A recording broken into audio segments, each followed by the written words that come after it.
for the thousandth time. Sipping coffee and juice, reading the New York Times. Yeah.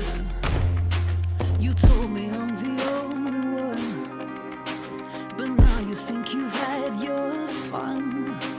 You hope I had a good time. Goodbye, we're done. I got you inside my head, playing every moment over and over again. I thought we'd survive instead. You're a heartbreaker and I'm heartbroken. Waking up with him before the sun. We pour coffee and then read the Chicago Sun. Yeah. He tells me that I've changed his life, and now he wants me as his wife. Well, we had a good run, was fun. Goodbye. I still got you inside my head, playing every moment over and over again. I thought we'd survive instead. You're making heartbreakers of the heartbroken.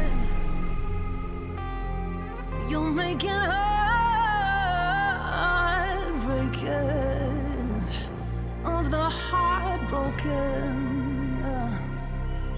You know, he was a good man. I should have warned him. I should have warned him that I'm an imposter. How does it feel siring so many monsters?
And all I am.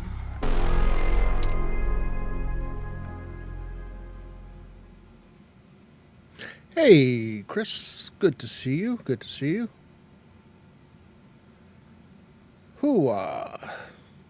I did get your Discord DM. I am sorry that I did not get back to you. I had meant to, and things kind of got away from me. I suddenly realized that I had not responded yet. It's been a time. Well, first of all, hello, everyone. This is Rob, your friendly neighborhood Phantom NJ. And this is the TTRPG Theater, where today we're going to go searching and go in search of a topic because life has thrown some curveballs. And honestly, first of all, if you've been here, you know that I think I've missed the last 2 weeks of streaming. I don't think I streamed last week, and I'm pretty sure I didn't stream the week before. Yeah, so I was trying to figure out what I wanted to do today, and I'm having an issue. So I'm not to go too far into it, but I am suffering from a physical issue with one of my legs, and it's required some pain management, and I actually decided to lie down today and let work know that I was going to lie down and elevate my leg and, hopefully let it pass, and close my eyes, and 5 hours had gone by. So basically I missed like an entire afternoon's worth of work.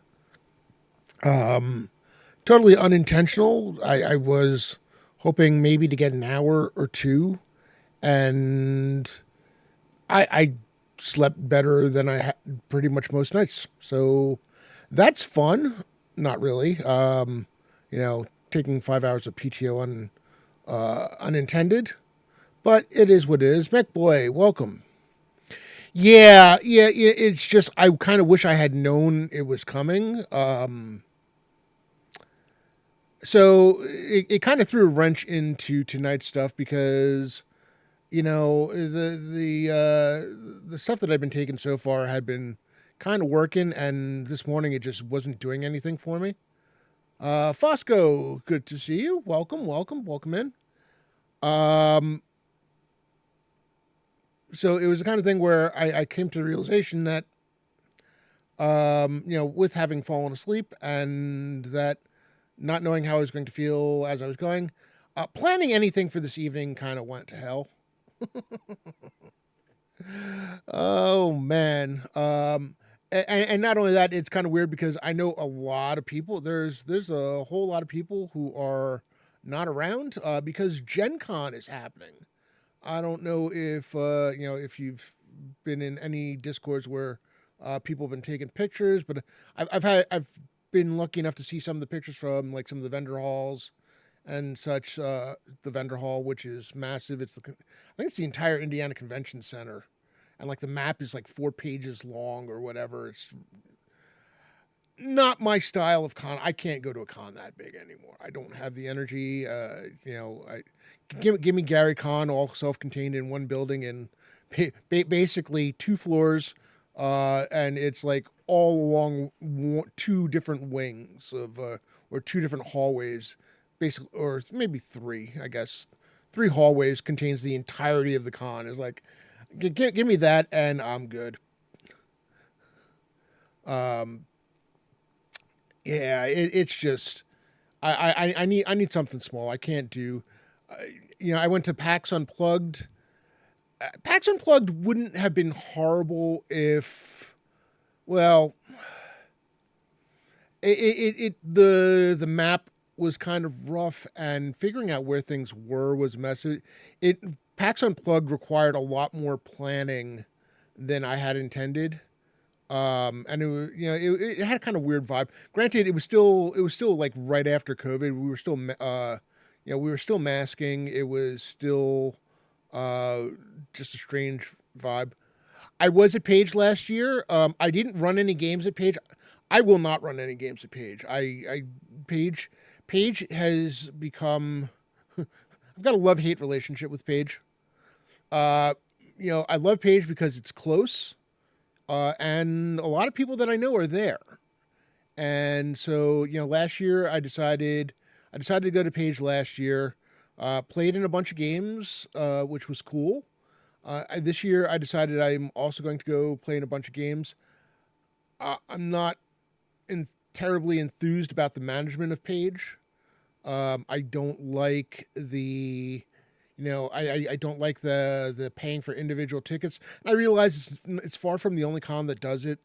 Gen Con does it. Gen Con's really expensive if you want to play a bunch of games at Gen Con. Between going there, getting your badge, and all that, it's entirely it gets really really expensive really quick. I know that Gamehole Con apparently is another one, and people seem to love Gamehole Con. I've never been, but I'm not going to. I just can't. I can't. If I have other options, I'm not going to go travel someplace where, playing in every single game is going to cost me additional money, and additional money that is not going to the people running the game. And I think that.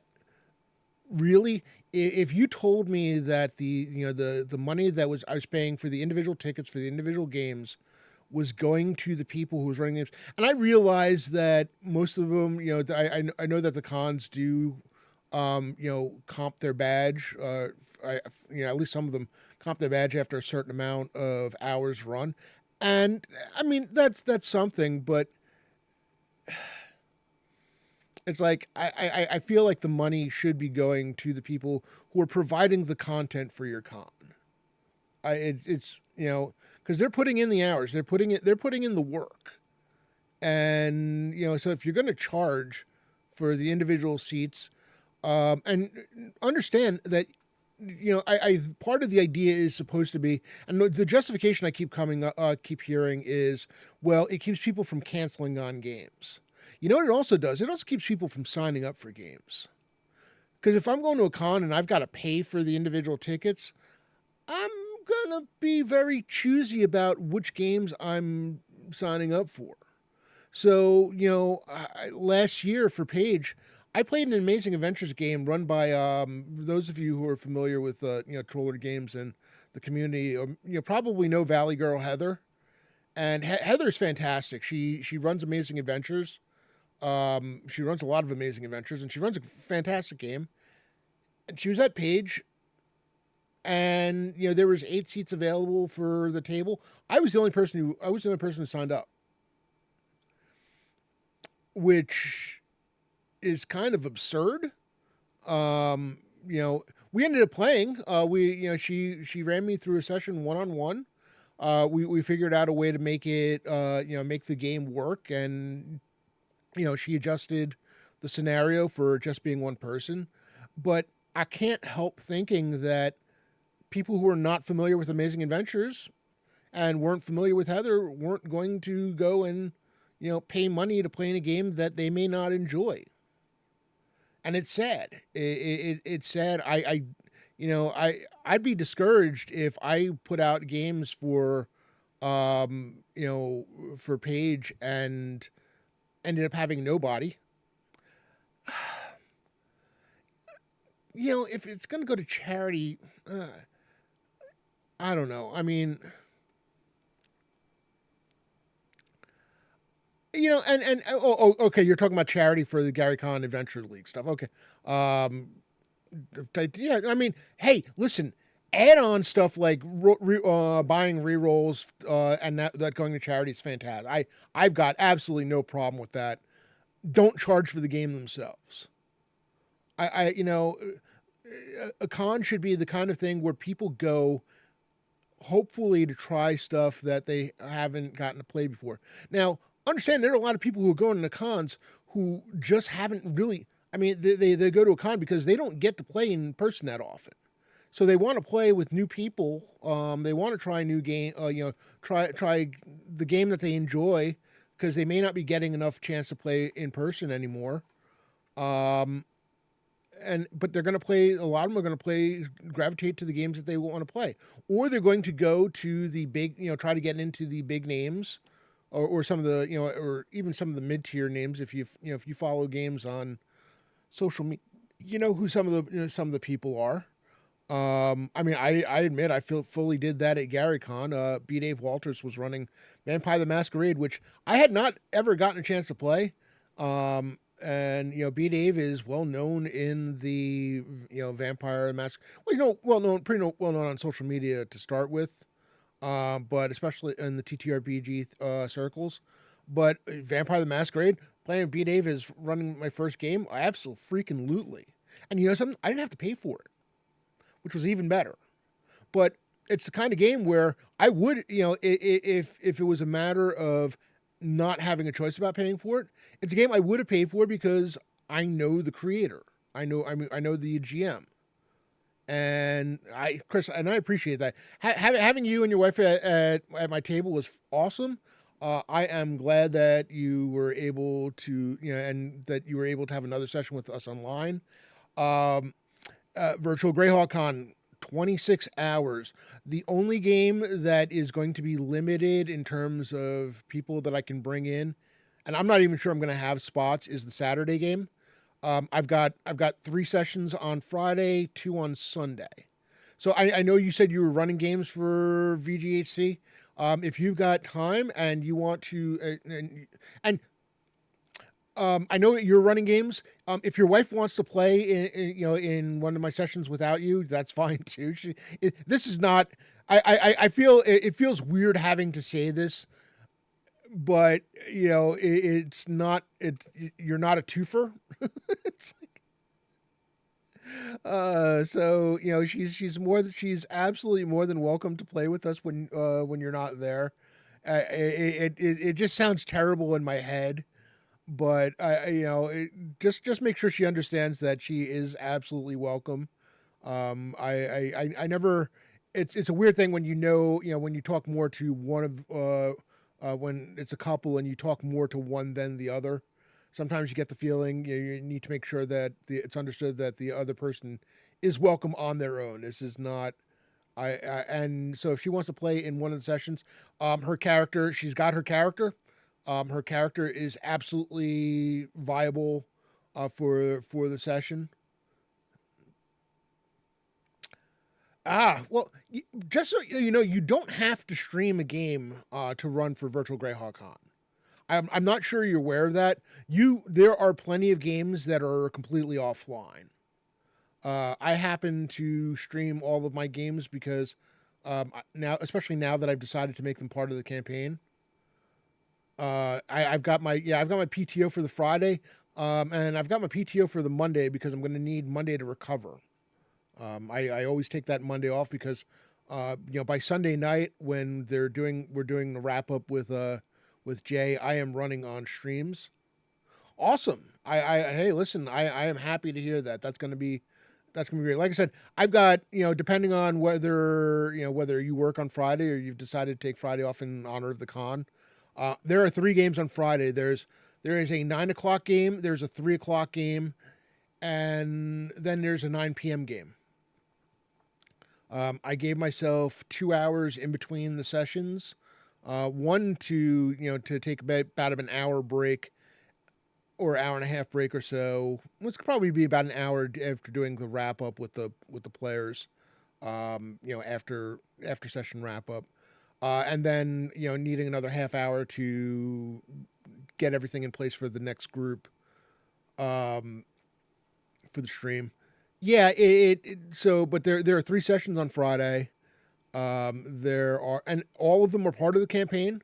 Once you've got a character in that thing, your character is legitimately part of the campaign, which means if you end up playing in another session with me, you're more than welcome to bring that character. The only time that may not be the case is if you end up playing a game that in a session that is wildly out of level sync with where your character is, in which case you'll be able to create a new character. I don't have an issue with people having multiple characters in the campaign. It's all about getting more sessions going. It's the one thing I regret about the summer so far is I have not been in any shape to get more sessions going. However, I do have one scheduled, August 10th. The Righteous Hands will be back, and it will probably be their last session before Virtual Greyhawk Con. So that's going to be August 10th at I think it's 10 a.m. to 2 p.m. And that's a Sunday game. I will be I will be out visiting family next week, so going to see my brother and the kids who are all teenagers now. So it's going to be some fun. I don't know what exactly we're doing, and I don't know what my leg's going to allow me to do, but we'll see how it goes. But yeah, so I will be out next week, and out in Western PA. I don't know. Maybe I'll bring my laptop and see possibly about streaming. I don't think that's going to work well. I think I may just take the time and just call it. But yeah, but then August 10th we have the game. Once I get back, so that's going to be fun. So what else is going on? It's been like I said, it's been kind of a time. I know that Lord Gazumba and is currently still recovering. I don't know when his actual next activity is. I don't remember how long he gave himself, but apparently the hip surgery went well. He had taken pictures from the hospital as far as walking around. So we wish him a speedy recovery. Hopefully, he will be back online soon, and things get back normal. I know Trollord Games is out at Gen Con in force. I've seen a couple of pictures from the booth. So that's cool. I know the all the Trollords are out there, which means, of course, that they're if you've got any issues, just send them an email, because if you just post something in their Discord, no one's getting back to you anytime soon. I can tell you that much. Oh man, they've got when they go to a con. For those of you who have not seen them at a con, when they go to a con, they kind of bring like the entire. If it's one of the larger ones or one of the more popular ones, they kind of bring like the entire company. There might be somebody left at HQ answering phones. I don't know. I don't know. I'm not even sure that they have a phone. But yeah, it's like they go in force, which is kind of cool. Hanging out with the trolls is never a bad time. I like try to do at least a bit of it at GaryCon every year. GaryCon badges are on sale. Hey, Mike. Mike, are you at Gen Con? Are you taking in any of Gen Con this year? I'm not. Uh, I like I said, I've seen pictures. Gen Con's just too freaking big for me. I can't deal with that. 25 years ago, Gen Con might have been bigger than I wanted to deal with, and now it's just I can't even. The size of it, I can't even comprehend. It's like I used to think of it as kind of like New Year's Eve in New York City at Times Square. I didn't want to do that. It's one of those things where I would always love to have been able to say that I was there one year and just call a year.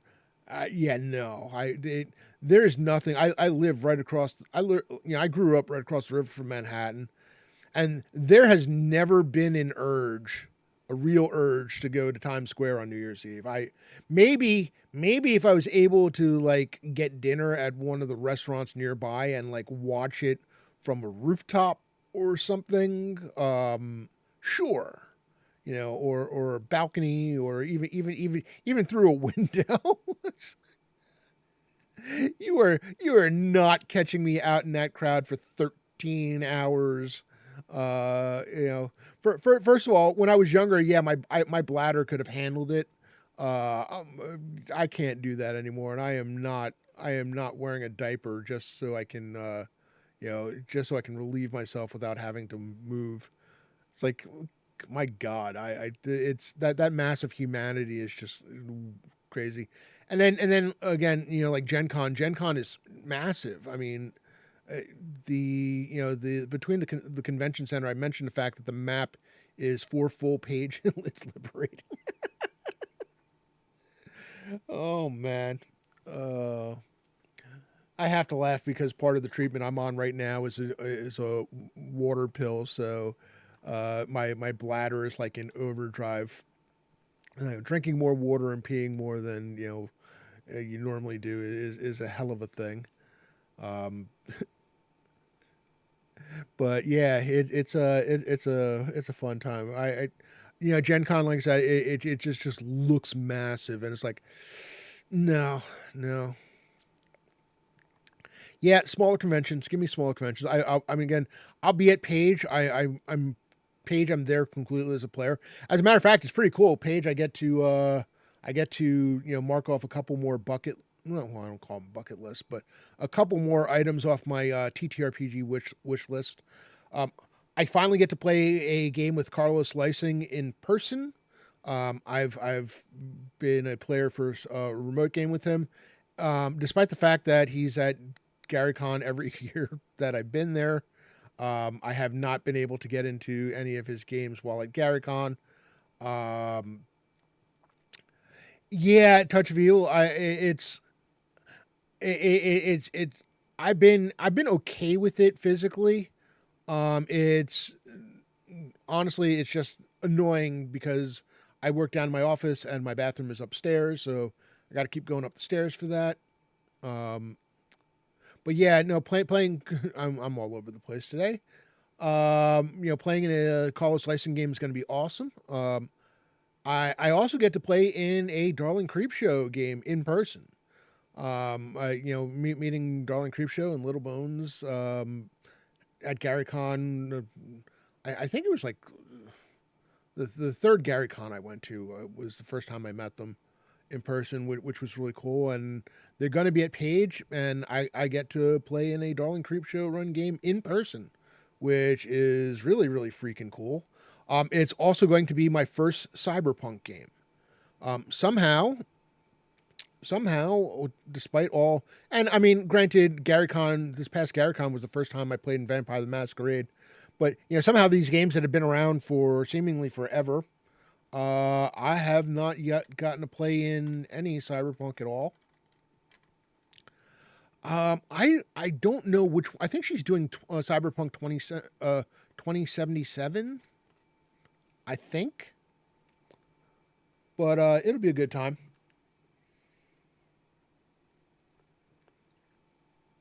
I am playing in one of Jay's games. I managed to get into the third. I missed the initial start of the sale, and another problem I have with Page is the fact that they, if you don't have a gold badge, you're pretty much screwed. I had a gold badge. I have a gold badge, and was pretty much screwed. Because unlike GaryCon, one of the nice things about GaryCon is despite the fact that they have the different tier levels, they reserve a number of seats for each game, so that platinum and then gold and whatever, diamond and platinum and then gold don't take all the seats at the good games. Even when you get down to silver, there are still seats left. Granted, again, it's going to be a heavy rush, and it takes a small miracle quick reflexes and a very fast internet connection, which I have the very fast internet connection, and on a good day, my reflexes, I can get through signing up for one thing. That's how I end up with the gold badge. These because gold badges go really fast. They're gone within a minute. But yet you still have the opportunity to at least try to get into a game. There are games, I mentioned at Page the games that have nobody signing up for them, because people don't want to take a chance on a game that they don't know with a GM that they don't know. But the popular games, because they don't limit how many people can sign up for a game at a given badge level, there are games that are just sold out. And silver, not silver, they just do gold and just regular membership.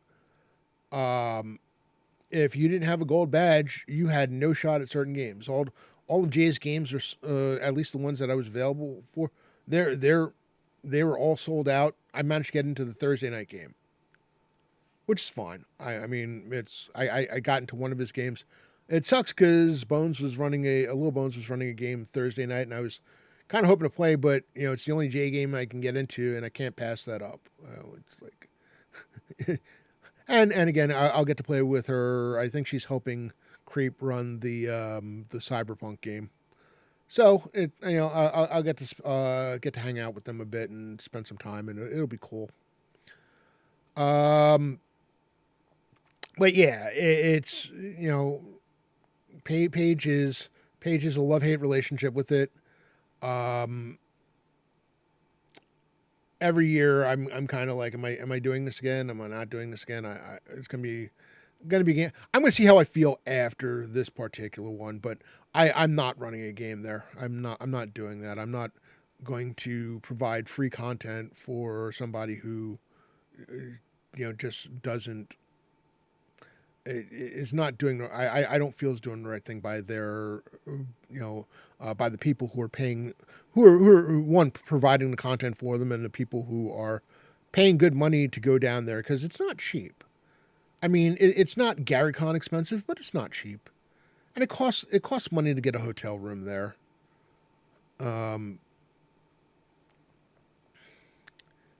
It's it's frustrating. I do need to submit games for GaryCon. I can't believe we're talking about submitting games for. I didn't even realize game submissions for Gary Con were open. I knew the badges were, the badges have started selling. I think silver badges are open for sale at this point. For Gary Con, if you and please, if you want to go to Gary Con, Orc Skull, welcome in. Thank you very much for the raid, much appreciated. We're just talking about random stuff. I hope you much appreciated, my friend. What were you guys up to? Hope you were having a good time. And let me see if I can figure out how to do a random shout out.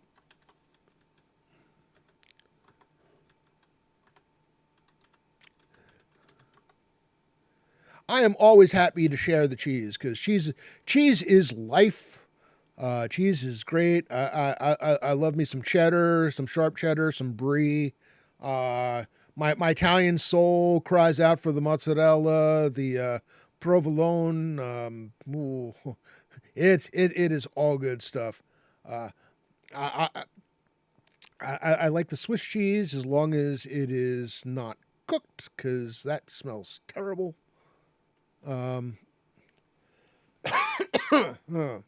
You know, it's funny. I had a chance at a platinum badge. I think the second year I went, and I kind of missed the opportunity, and I'm still wondering whether or not uh, I could do a platinum. I I legit, it's the kind of thing where I'm lucky enough to be in a place where I could do a platinum badge for GaryCon, from an affordability. Nowadays platinum badges you need to like know somebody or don't sell a body part in order to to donate something in order to manage to get into a platinum badge. Um,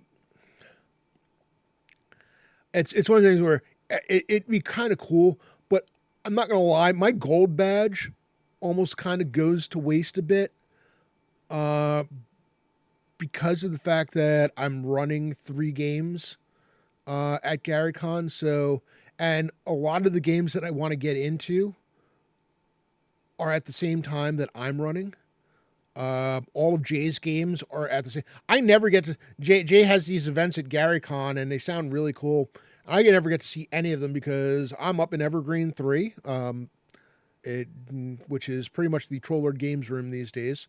Thursday through Saturday, 9 a.m. to 1 p.m. Running my session. So those are all done, and then it's uh, a matter of just like trying to fill in time and find time to spend with people and such. You've never.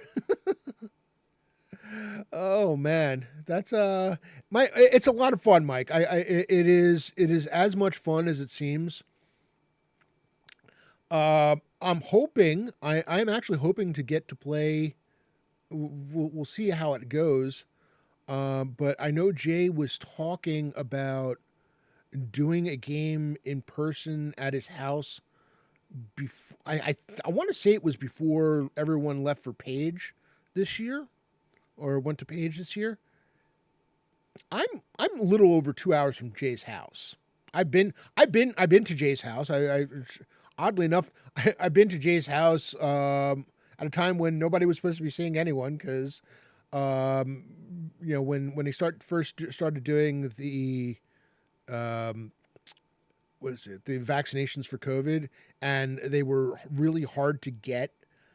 Um, the I had to travel like 2.5 hours to a CVS by Jay's house for my first COVID shot, and it was so I happened to mention to Jay where I was, and he's like, dude, you're less than 10 minutes away. So I got to he should. Oh man. So yeah, I got to see, I got to go and hang out with Jay for about maybe a little about over an hour or so. I got to see the office where he runs his Gavin and Legend, what we call it, Legends of Lore from, and then got to see the basement. It is really, again, it is really cool. Um, and it's kind of like aspirational goals because my basement is not as large as his is, but it is plenty big. I could run that type of game here. I don't have a build a master. The problem is, one, I don't have a build a master crafter. I don't have 30 years worth of miniatures, painted miniatures and terrain. And it's the kind of thing where I'd be like completely doing this 100% by myself, setting up, putting down, whatever. It's kind of like what I wouldn't do for like a little helper, just somebody to give me a hand with this stuff. And it might be, yeah, you're right, Mike. It might be fortunate. But the urge, I'm not gonna lie, the urge is strong there sometimes. But unfortunately, it's just there's too much I would need to do. And the other part is my basement needs. I need to do some work here. I need to put up shelving systems. I need to fix, replace a bunch of the drop ceiling tiles, and kind of get this place cleared up, because COVID has kind of like made sure that my TTRPG stuff has overtaken my life. I've bought 6 large 16-gallon bins to like put books in, and 2 of them are taken up by my Pathfinder 2e stuff alone. And this is in addition to like the 6 of them that I already had that are just like stuff randomly with things to keep them out of the way, and it's still not enough.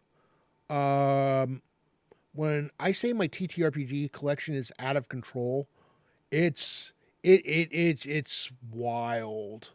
It's wild, man. I've got so it doesn't help the fact that I already had my collection that I've been building for 40 years. I still have all my 1E stuff. I still have all my 2E stuff, and the amount of 2E stuff I have is massive. I've got basically pretty much everything that they've put out for Greyhawk. I probably at this point have like 85% of the Ravenloft stuff that was put out for 2E. Maybe 70% of the Spelljammer stuff that was put out for 2E. I've got all of the complete players and complete racial handbooks. During the move, and it's entirely possible that they're still in a box somewhere in his house that I haven't found yet. But some of the blue and green books for that, from 2E, the Splat books went missing when I moved here 10 years ago. And I just, I have boxes that are still not unpacked. So they may still be around here somewhere. But yeah, I've got a massive investment in 2E. I've got all the TTRPGs I've been collecting since then. Like I said, Pathfinder 2E, I only started that collection like 3 years ago. And of course, now I'm not playing it anymore because the person who was GMing for it has decided to move on to other games. And I don't want to do... I might end up... Actually, if my fraternity brothers decide that they want to start playing again, we are going to do Pathfinder 2E, and I might actually get to use the stuff that I bought. But that'd be like the only case. I'm not doing that online. It's not my style of game, for an online session. But I have a lot of Pathfinder stuff, including a whole bunch of adventure paths and the maps. Which the maps are cool because the maps I can use at cons. They nice and fold up. They make for a quick map if I need one. I've got the entire run of Vaesen, the entire run of Dragonbane. Everything that's out so far, I have it in physical format as well as digital. I've got now the Shadow Dark book, which I need to take a picture of because I need to get my PDF They never sent me the PDF, and they sent me an email about that, and I squirreled and forgot to take the picture and send it to them. Which goes back to the whole gold badge thing. Which one of the advantages of the gold badge was getting into the Tower of Gygax sessions that I wanted at GaryCon, which was cool. I got to play. I didn't play in Jay's Tower of Gygax session. I did play in Kelsey Dion's Tower of Gygax session, which was at the table right next to Jay's. Oh man, which was cool because Kelsey was kind enough to sign my Shadow Dark book, which I literally went and bought about half an hour before our session. Had to run down to the thing. The hardest part about that was finding where their booth was, because this year I guess they decided to share a booth with somebody else, probably because. Oh, nice! That's awesome. Turns out the puzzle for the Tower Gygax session I was in was created by Brett. Brett did the thing, and I kind of inadvertently solved the puzzle of the first room that we were in. That was almost completely by accident, but hey, it worked. And despite having played in, I think it's 4 Tower Gygax sessions now, my character has yet to die. I play the same character every play one of the clerics. I have yet to die. Hey, Dark Elf, good to see you. Well, welcome in. We're just talking random stuff at this point. This was a session in search of a topic where we've been talking a bit about GaryCon, Page, Virtual Greyhawk Con, and just gaming and life in general. And Orc Skull rated us, which was really, really cool. So we had a very, very brief interlude into cheese because they apparently rage for the cheese. But yeah, it's playing in Tower Gygax was really cool. I've enjoyed it. I've gotten to play with some good people. I don't. I mean, obviously, you don't know who your DM is until I ended up kind of sort of finding out that Kelsey was going to be my DM ahead of time, just because I knew who I didn't have, and I knew which sessions were running. So that I kind of got to cheat on that. Oh, nice. I've got swag from like the last 2 years that I still haven't really opened yet. I think they're still in the bags. Oh, that's awesome. I have yet to get into an Ed Greenwood game. I'm hoping one of these years I will magically unlock that. I'm still trying to get over the fact that I've been on stream with Ed Greenwood multiple times.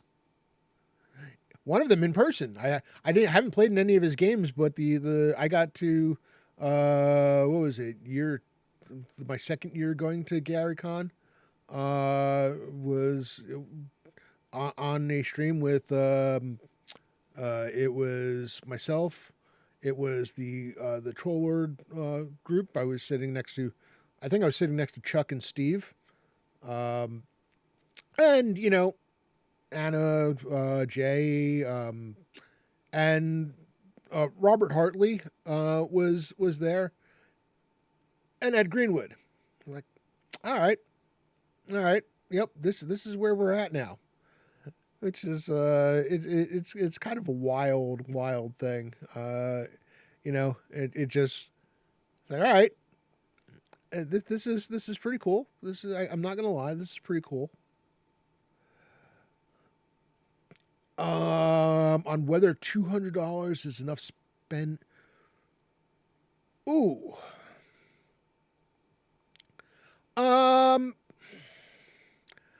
I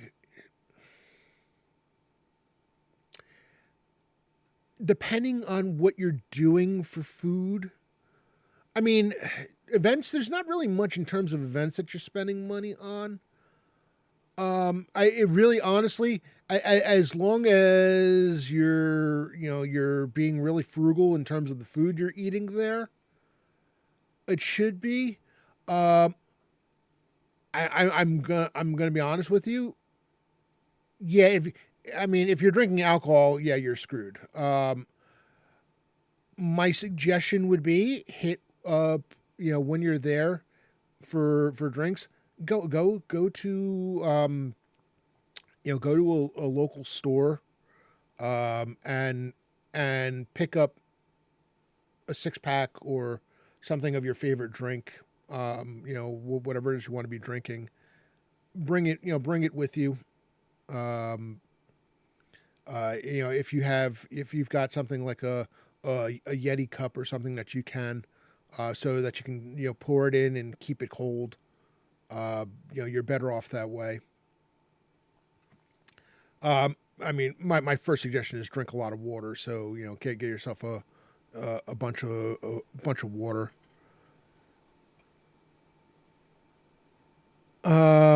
It's one of those one of those things where I mean it's only weekend, so I mean you should be able to get by on $200. Me, unfortunately, I have a slight lack of self control when I'm at a con, so my spending is. Actually, it's kind of a good thing that I have so much stuff that is not cataloged, because now I have to go down and look at, well, do I have this already? I don't know. Which is what happens to me every time I go down to the Frog God Games booth, because I literally have absolutely no concept of what Frog God stuff I have.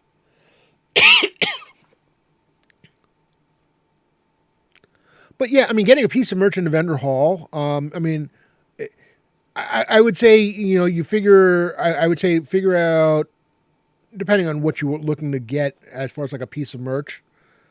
Um, figure try to figure out how to make $125 worth of food, and 75 or whatever for merch. Or if you're looking for just like a set of dice or two, yeah, I mean you can get that for $40-$50 for the really for some of the nicer sets. Hey Pat, good to see you. Good night.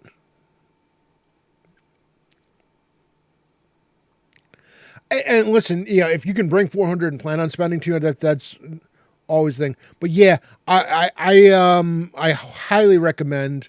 I did it last year and I'll do it again this year. Go to the Walmart. The Walmart is not far at all. You can Walmart is probably the best place to do it, just because their stuff is probably going to be cheaper than even going to one of the local convenience stores. But go to the Walmart, get whatever supplies you need, because it is going to be cheaper than buying stuff there. I have to say that for like the table, the food prices, it's not terrible. Actually, I would say the Gary Con prices are pretty good, relatively speaking. For con prices, they don't gouge as much as some places do. It's again, it's not going to be the greatest stuff in the world, but it's edible. Um,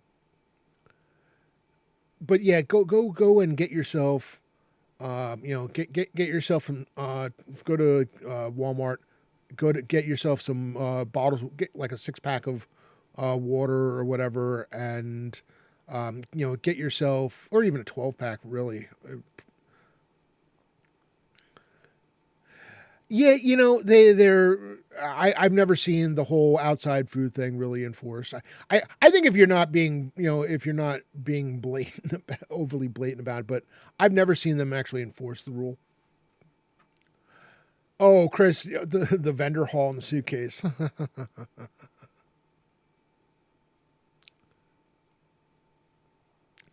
And Dark Elf, the harder part is I can't even tell you what that would cost. I mean, what depending what you want.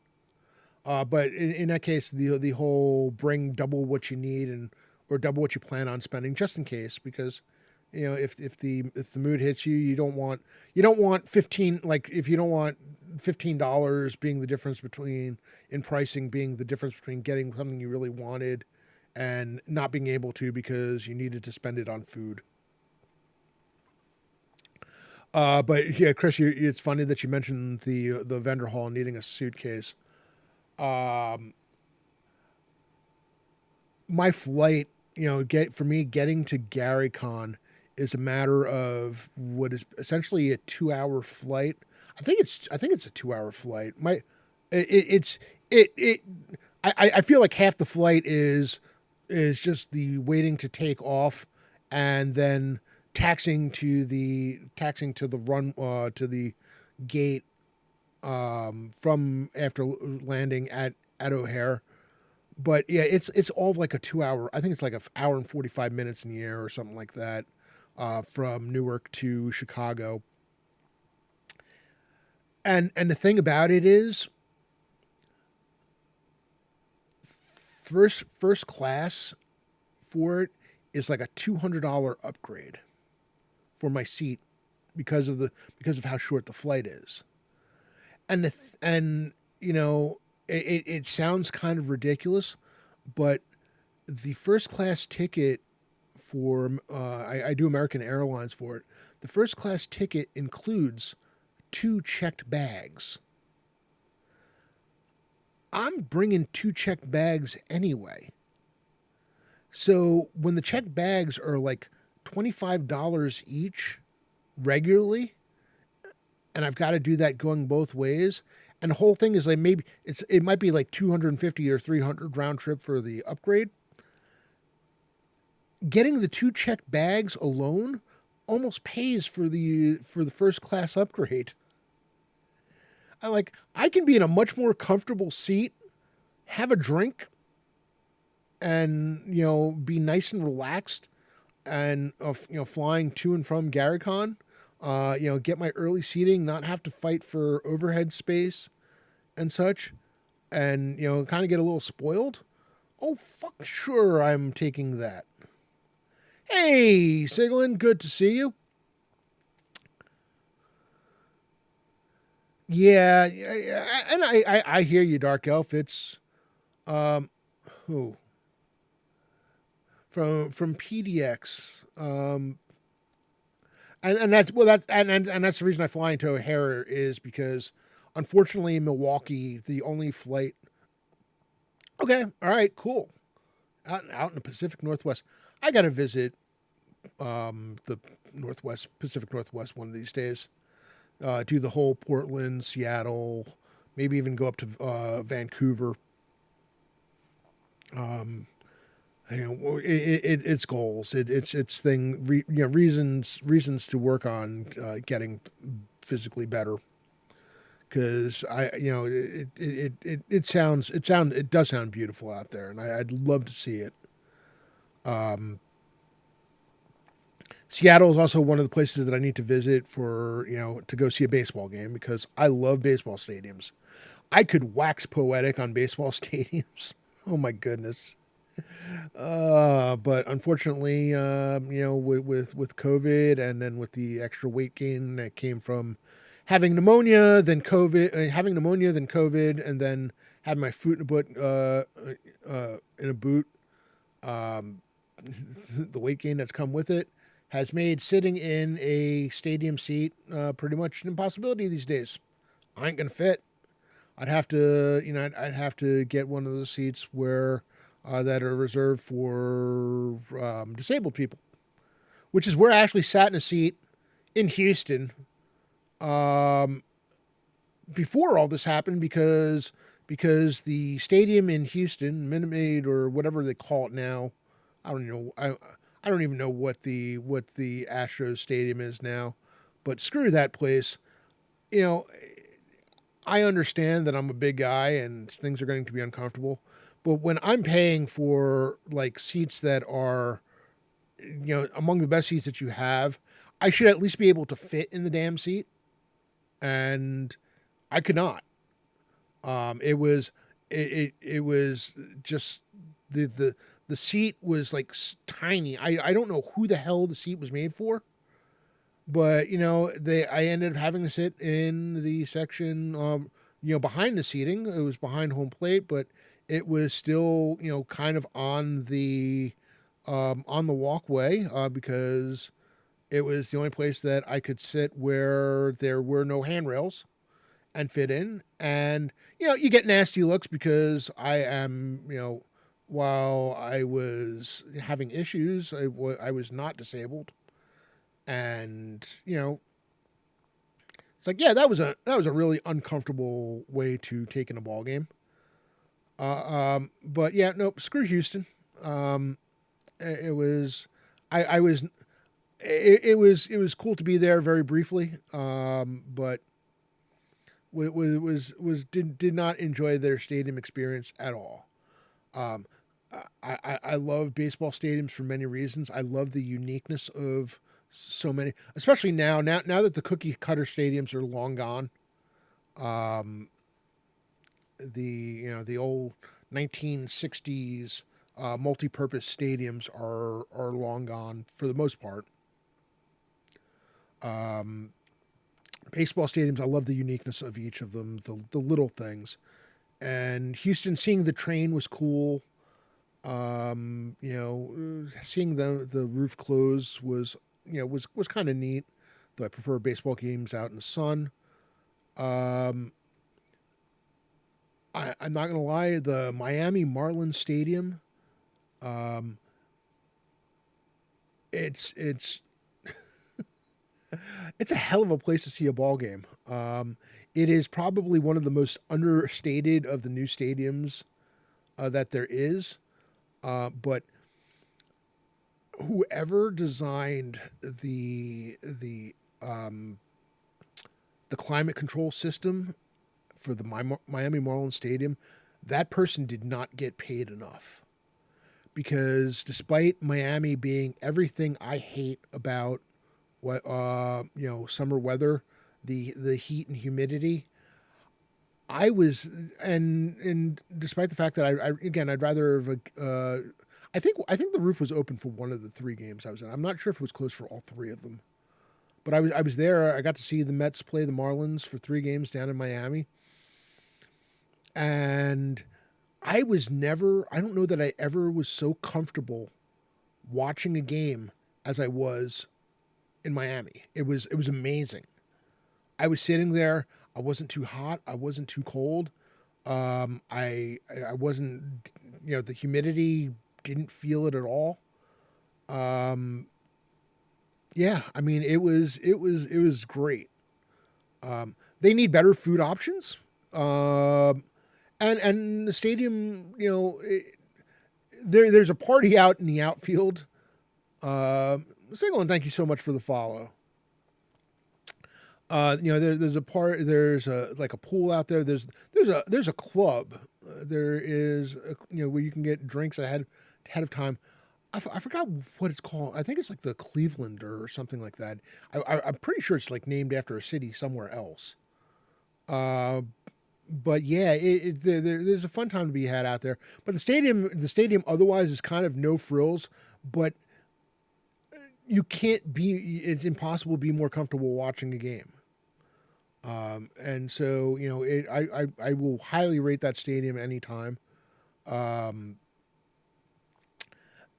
As a matter of fact, it's funny, since that trip to Houston, because that trip to Houston also included a trip to the ballparks in Arlington. And I did I mention the fact that I'm a baseball stadium geek?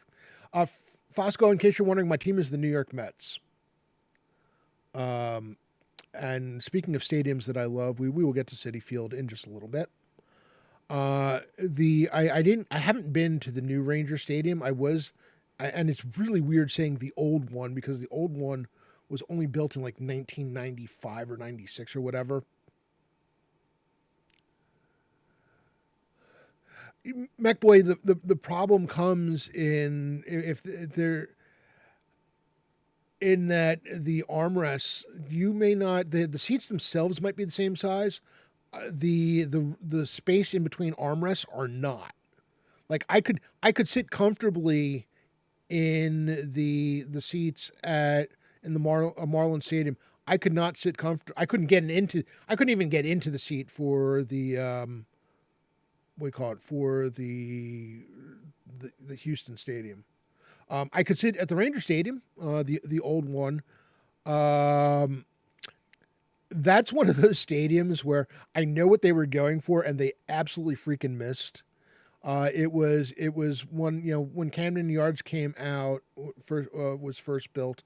The sudden desire was for the retro feel, and they did the retro feel in that stadium in all the wrong ways. It didn't work. I mean, it was okay. I didn't mind watching the game there. Of course, I was lucky because the Mets were also in town for that, so I got to watch my team play. I did go to 2 games there, and I didn't mind it. I'd love to see what they did with the new stadium. So, one of these years I'll have, hopefully be able to make another trip down, and then be able to say that I've seen the games. We call it games there again. Something. If enough people enter, I might do 2 giveaways because I haven't been streaming, so I've got an extra ticket. MacBoy, I can't go with you there. I I mean, do you have an example of one? Because that has not been my experience at all. I've been to PNC Park, and I mean, granted, newer is relative these days because all the stadiums I think about in newer have now been around for 20 years or 20 years plus, and it's kind of wild to me. But PNC Park in Pittsburgh, if you ever want to take in a baseball game just for the experience of taking in a baseball game, and you are anywhere near Pittsburgh, for the love of God, go to PNC Park. That place is like a postcard. It especially you want to be able to sit, somewhere. You don't have to sit behind home plate, though plenty of good seats are available because the Pirates are awful, and they continue, despite having one of the best pitchers in baseball, they are continually awful. And we got an ad break, so I would take this time to remind everyone that this stream is sponsored by Troll Lord Games. Yeah, PNC Park. My brother lives out in that area, so I've been to PNC Park a lot. I've been there. I've probably been to PNC Park 12 times or so. 12 or 13. It's up there.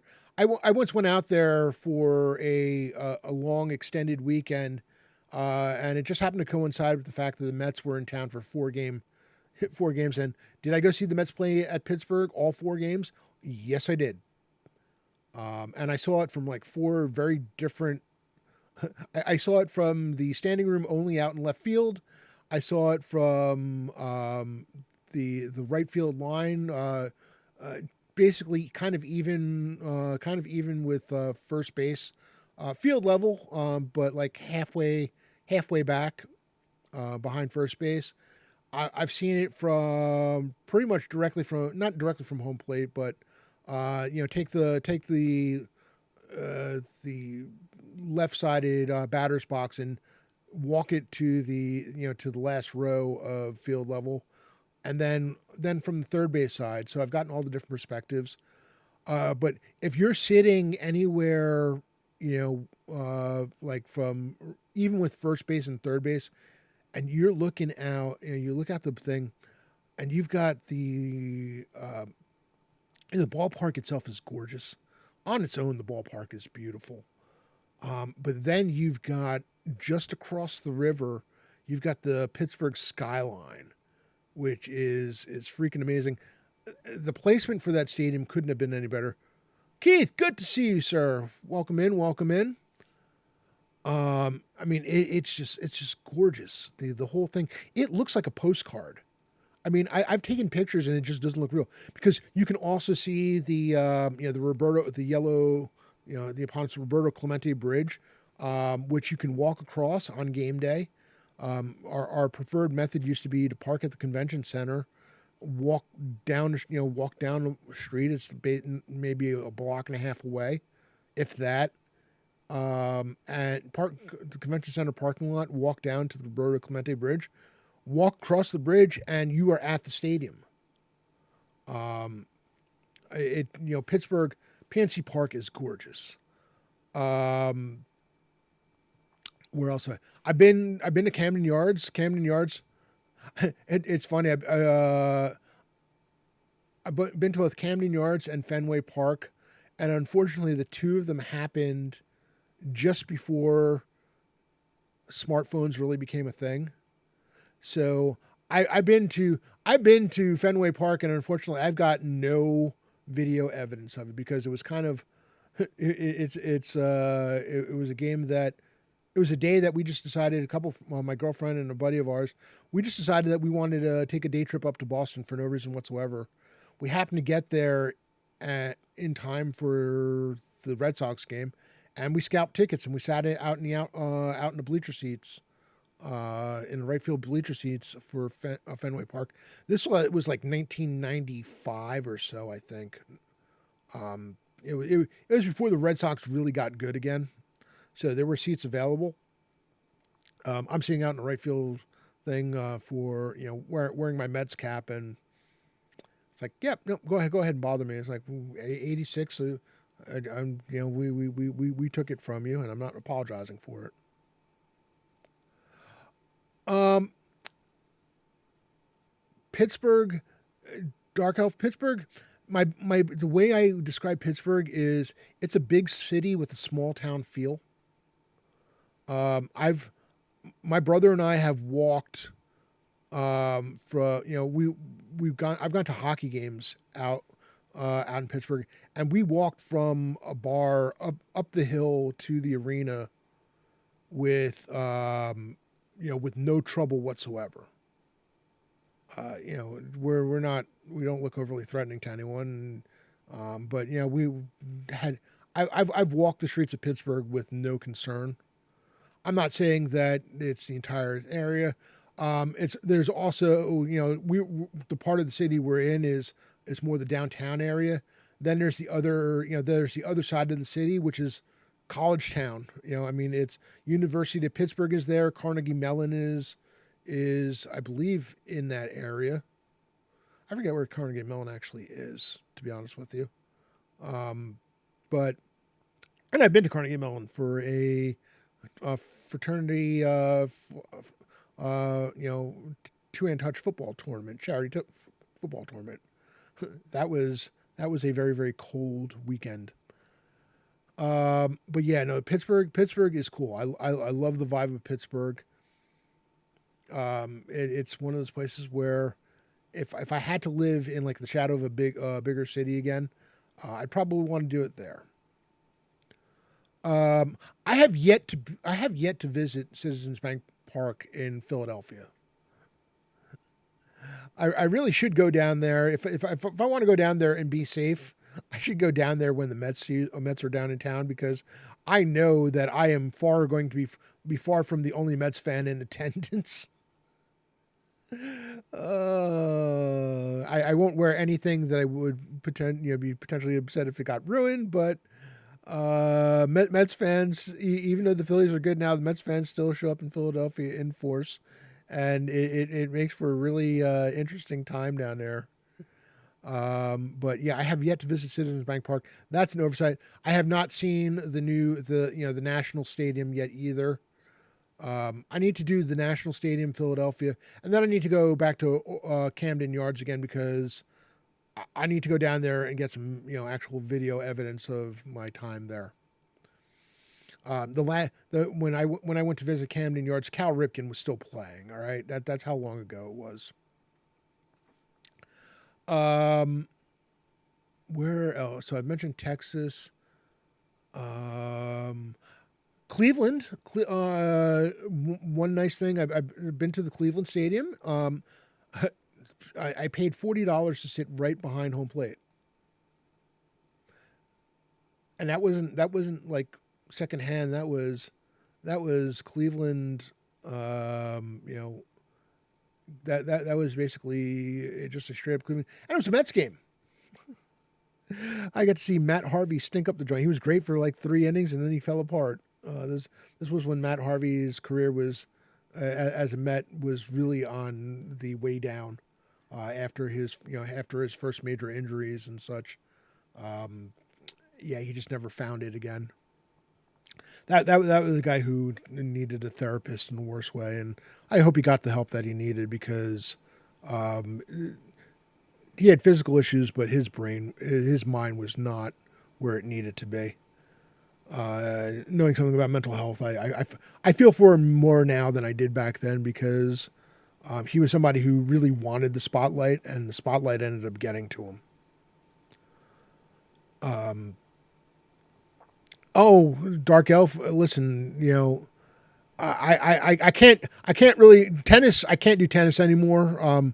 When I say I can't do tennis, I just haven't been watching, so I barely know who the players are these days. I think the last time I was watching tennis with any regularity, Andre Agassi was still playing. Andre Agassi, Pete Sampras, and all that. I was vaguely aware of things in the Roger Federer age, but and then women's, I mean, obviously Venus and Serena, mostly Serena as the time went on, but tennis, I completely lost track of tennis. Soccer, on the other hand, oh, we can get to soccer. There's nobody coming up behind us, so we can talk about soccer too. I do want to get to the rest of the baseball. I'm trying to figure out what I'm forgetting. I haven't been down to this. I haven't been to a game in Atlanta yet. That has not happened. I did mention that I've been to Boston and Baltimore. Cleveland, I did get to see Cleveland because Cleveland is only 2 hours from Pittsburgh. That was kind of that was one of those things that completely happened on a whim. I happened to realize that the Mets were playing. I was going out to Pittsburgh for my nephew's for a weekend with my nephew or 4 or 5 days with my nephew. And it happened to be his birthday that weekend. It's like, and I happened to see that the Mets were in Cleveland, and I checked, and Cleveland was only 2 hours away. So did I drive to go to Cleveland to watch a game by myself and then drive back? Yes, I did, and it was a great time. It's a lovely ballpark. I had a good time in Cleveland. Nothing bad to say about the ballpark whatsoever. Have I been anywhere? I mean, obviously, we're going to talk about the New York stadiums in a bit. I think that's all of them. Hold on a second. It's really bad that your mind gets to the point where you need reassurance that you haven't forgotten something.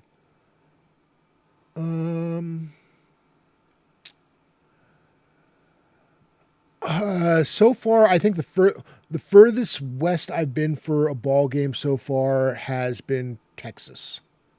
The two Texas teams. I have again. Seattle was the kind of thing. Oh God, the loathing I have for the Astrodome and the Astros in general, it is high. Um, it's kind of funny. I have one of the things that I need to plan is figuring out again. I need to get in better health for it, and I need to lose weight if I'm going to do this.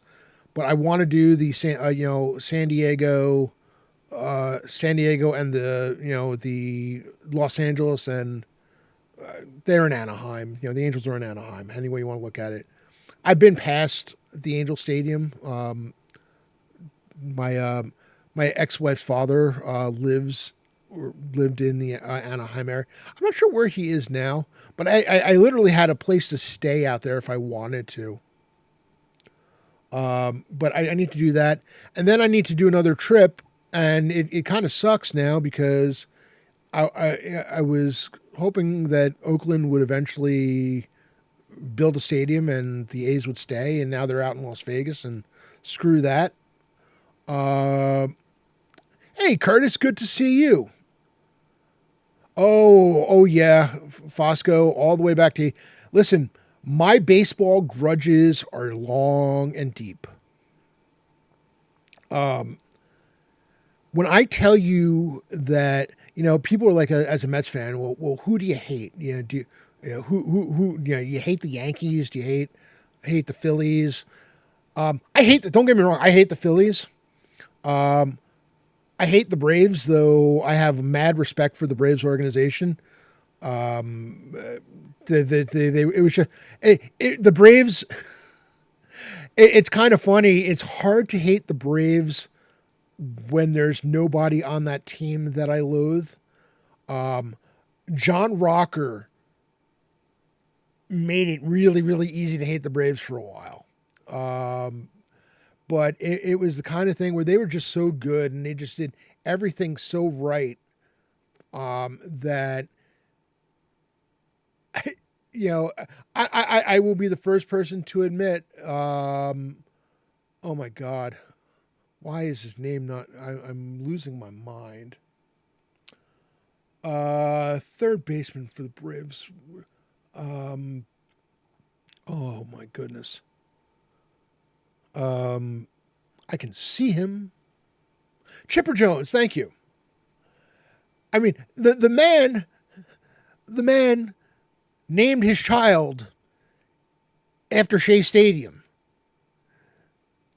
The Braves do not and have never. Well, the Braves have never called Shea Stadium home. They may as well have played at home, been at home, because they made Shea Stadium a home away from home. But the man named his child after the Mets' old stadium. I didn't even know what to do with that information when I was first told. It was kind of like, yeah, no, that makes sense. It was just, and I'd be the first to admit that I would have given Chipper, when he was doing his farewell tour, if I had been at one of those games, I would have given him a standing ovation because he deserved it. And again, it was one of those things where I hated them because they were so frustrating to try to get past. But and when they did lose, it was a cause for celebration. But other than John Rocker, they were a hard team to hate. They really were. The Phillies, the problem with the Phillies, I should hate the Phillies a lot more than I do. And don't get me wrong, I hate the Phillies, and it's as much to do with the Phillies fans as anything, because I'm still not entirely sure Philly fans are a real thing. Because when the Phillies were bad, you couldn't find Philly fans to save your life. It wasn't until they started, they got good, and the Jimmy Rollins and that entire crew came up. Phillies did have Chase Utley, though, and fuck that guy. Okay, Chase Utley can go fuck off, and he can just keep fucking off until he's he's done. Because I the remorse about that slide into Ruben Tejada, screw that guy. He was one of those guys where 1 foot from dirty the entire time. And that Tejada slide, I don't care if he's remorseful now. He basically pretty much ruined a man's career.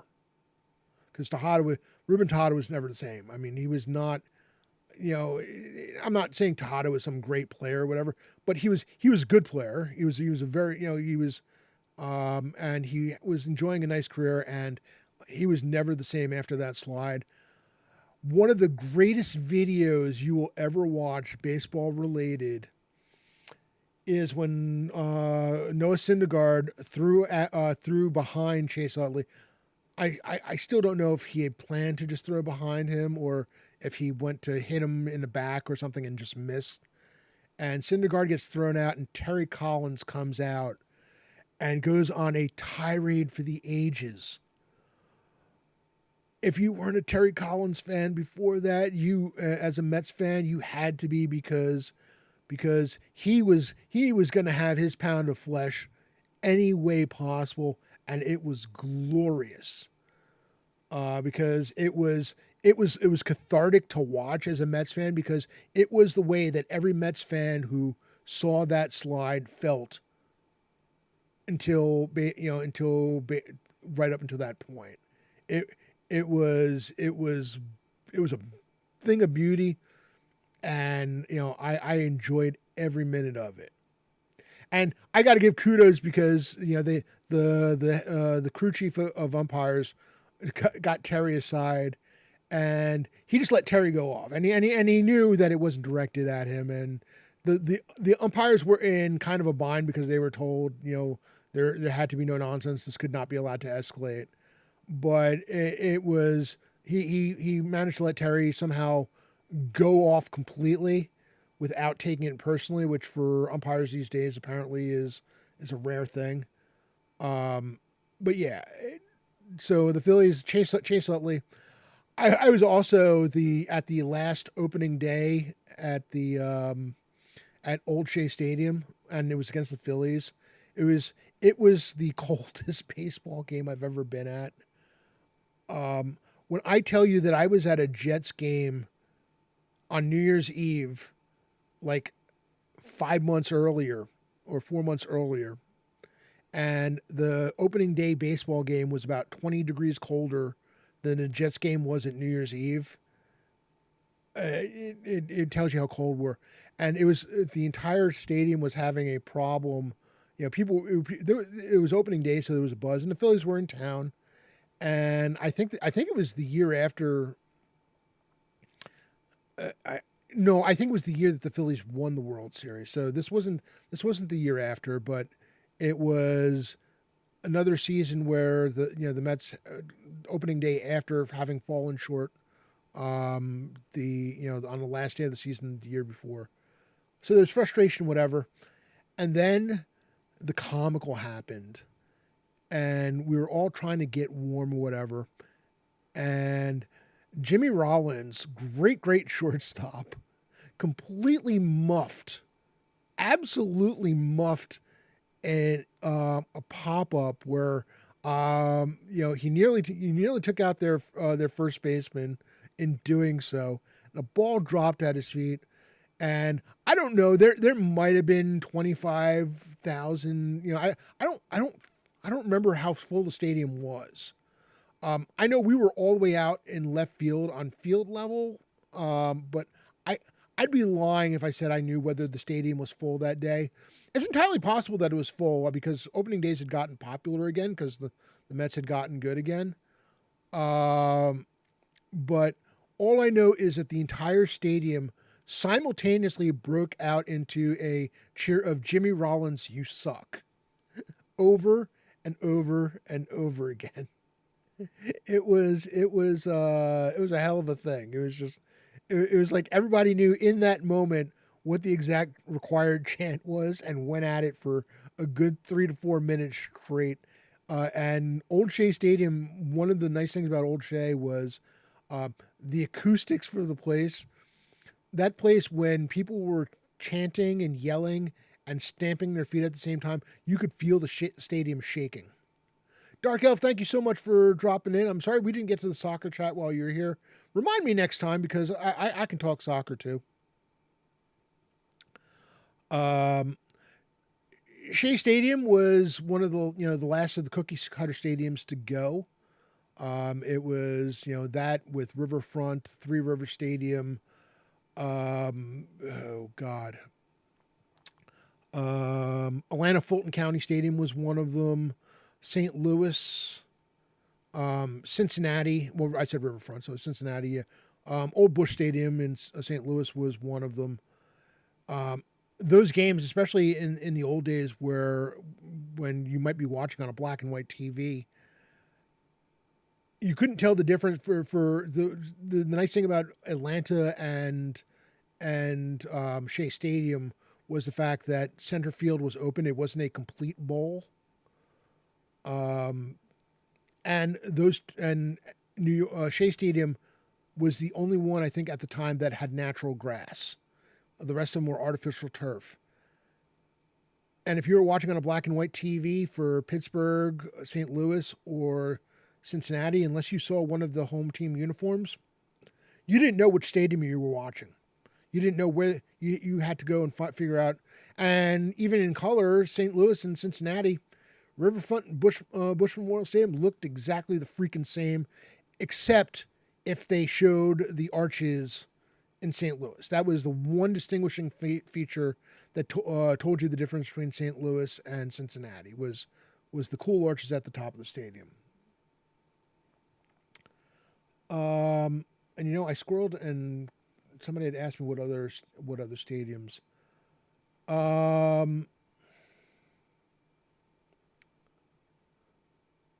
I think that is, other than New York stadiums, I think that is the full list of ones that I've been to. I have not been to Milwaukee. I have not gotten to do the Milwaukee Chicago thing. That is also on my list because planning to try to do all three of those in a week. A week of time. I've stood outside both Colorado and San Francisco. I've got pictures of my Colorado trip. Unfortunately, the Rockies were not in town. And I've been to San Francisco 4 times. I think it's at least 3 times, if not 4 times. And all 4 times were during baseball season, though one of them was like at the very end of baseball season. The Giants have not been in town for any of those trips. So, I have not yet gotten to see a game in San Francisco despite being there multiple times. I mean, Wrigley is the kind of thing that I've got to do one of these days. But I want to do Wrigley. Now there's rumblings about Chicago with the White Sox, and Jerry Reinsdorf. Man, you want karma.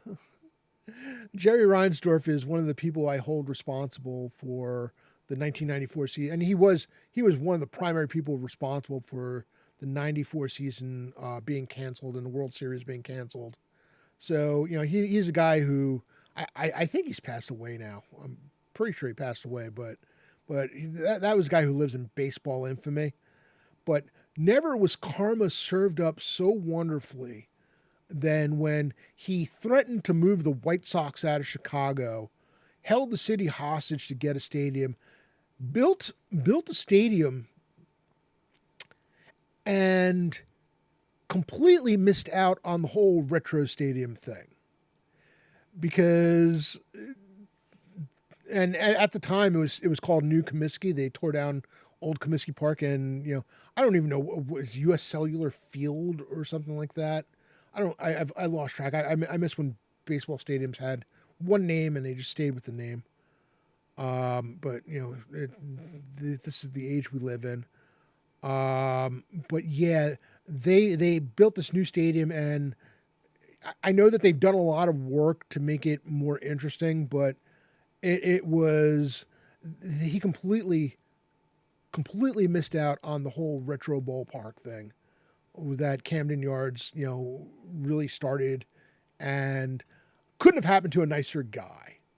And don't get me wrong, Reinsdorf might be a nice guy in person, but he ended up causing a baseball season to be canceled, so screw that guy. I still haven't mentioned the team that I really, really hate. Squirrel. Oh, man. Oh, squirrel. Talk about squirreling. The team that I hate more than anything is the St. Louis freaking Cardinals. Oh, man, do I hate that team.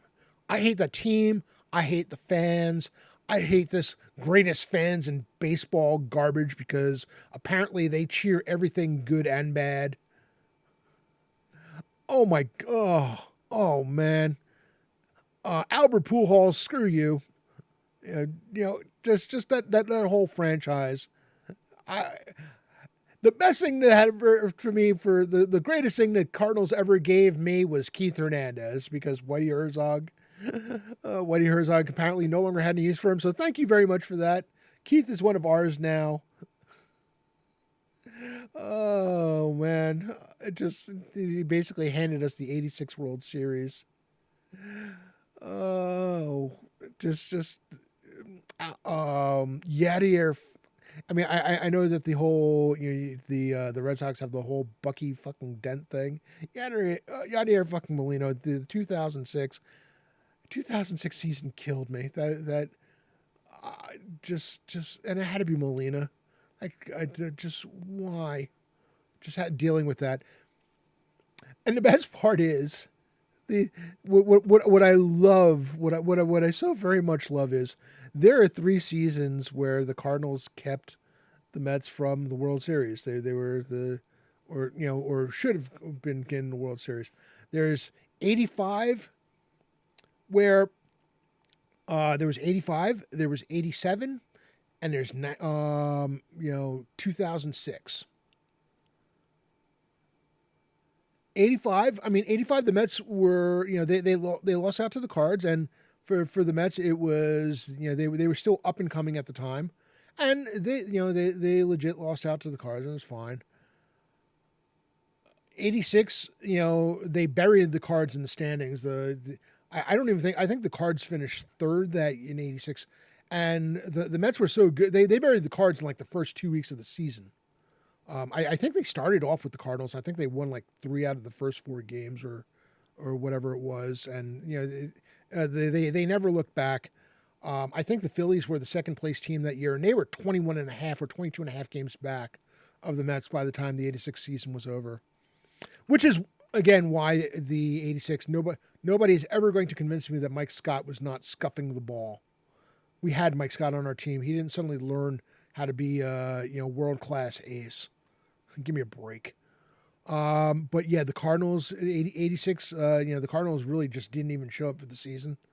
The Mets had a walk on a park, and then the playoffs happened, and the playoffs were much more interesting than they should have been. Oh, Bill Buckner. I feel so bad for Bill Buckner. I have Red Sox fans, and it's any Red Sox fan who gives Bill Buckner hate. I would throw a punch for Bill Buckner because 2 things. First of all, he never should have been out there. I can't remember what the Red Sox manager's name was, but he had Buckner out there because he wanted Buckner to be out there when the final out was made, and when the Red Sox won. He wanted Buckner to have the the honor of being on the field for it. And this is a guy who was physically limited. Buckner was not in good shape. He really, honestly, probably in a perfect world, he would have been the DH for the entire thing. But again, he was still their first baseman, John McNamara. Thank you.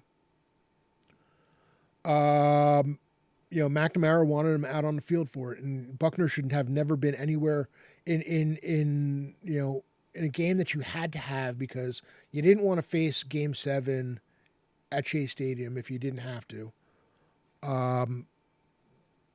You have this game. You have the World Series.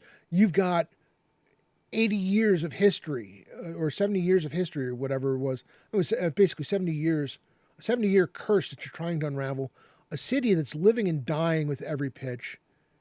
And you can't get sentimental like that. And here's the thing.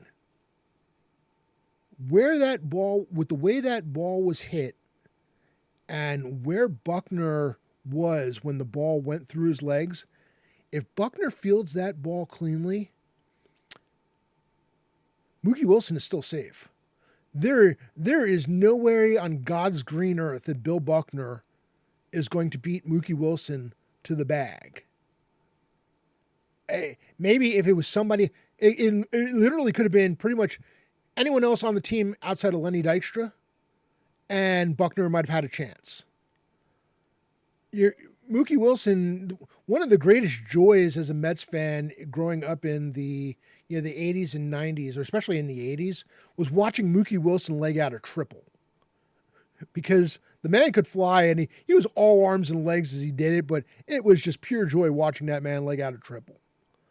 There was no way Buckner was beating him to the bag. So you've got Buckner playing in a spot where, and the pitcher was nowhere to be found either. So it wasn't like he was going to be tossing the ball to anyone. Yeah, Mookie Wilson absolutely would have beaten any play at first base, and the game would have been won anyway. I don't, so Bill Buckner, I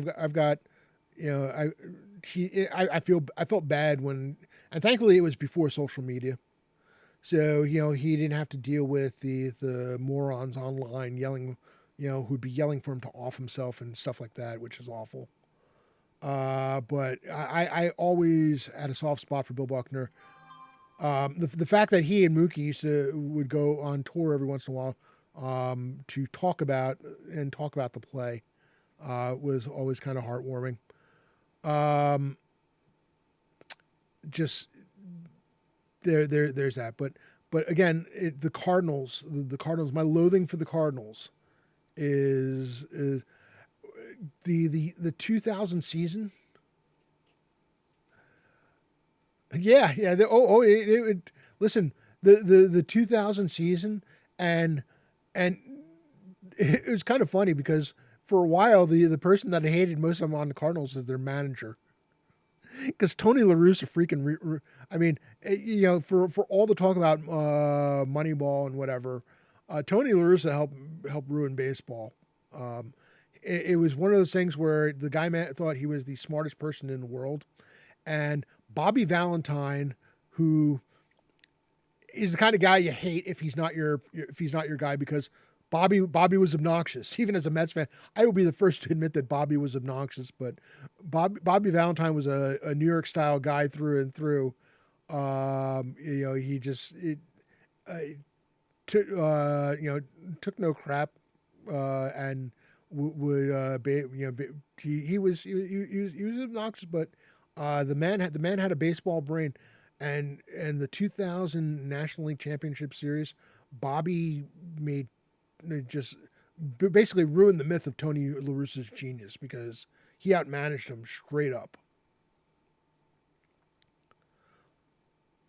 Oh, the 16 inning game. Oh. I still love the fact that talking about the Mets and Astros, I think I want to say it was like the final out of the '86 the National League Championship game, where Keith Hernandez comes in to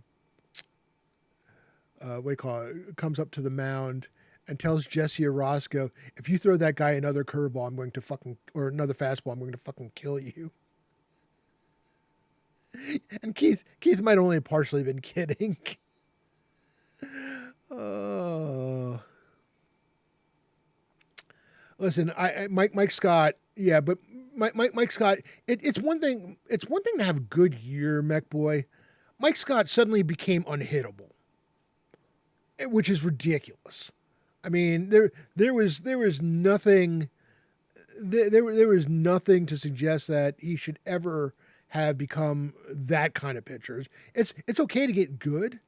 It's okay to develop a pitch that or two that makes you does a lot better for you. It's okay to become a smarter pitcher and get good.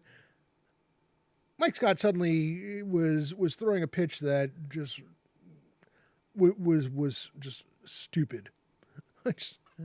I will, like I said, I'm forever in the camp that Mike Scott was scuffing the damn ball. But yeah, you mentioned the fact that the Red Sox curse was broken on the Cardinals. One of the joys and one of the and sometimes it's one of the frustrations is the fact that there are 3 times where the Cardinals, kept the Mets from either getting to the playoffs back before the wild card, so 85 and 87, or kept the Mets directly from getting to the World Series, 2006. And the Cardinals went on to lose the World Series all 3 times. I think did they, well, no, did they lose the 2006? Or did they win the 2006 World Series? At least 85 and 87. Who won the 2006 World Series? Why? Oh, now I'm worried about, am I forgetting? 2006 World Series.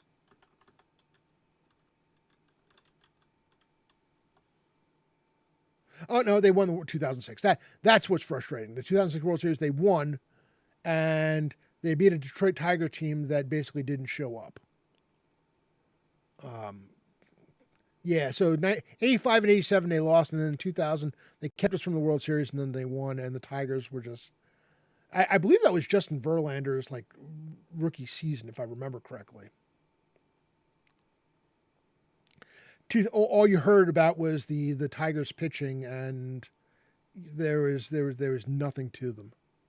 And I'm completely convinced that the Mets would have beaten the Cardinals and beaten the Tigers as well in that thing.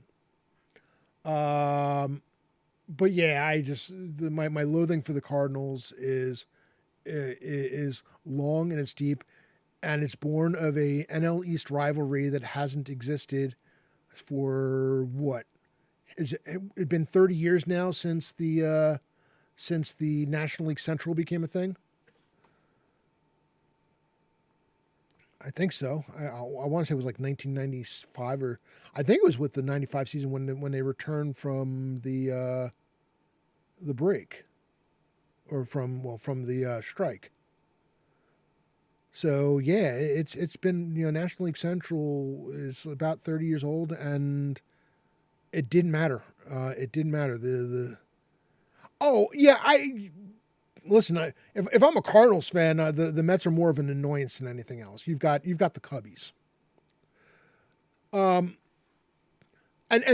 here's the thing, and that's part of the problem that the Mets have, is that, the whole thing back and forth with the Yankees.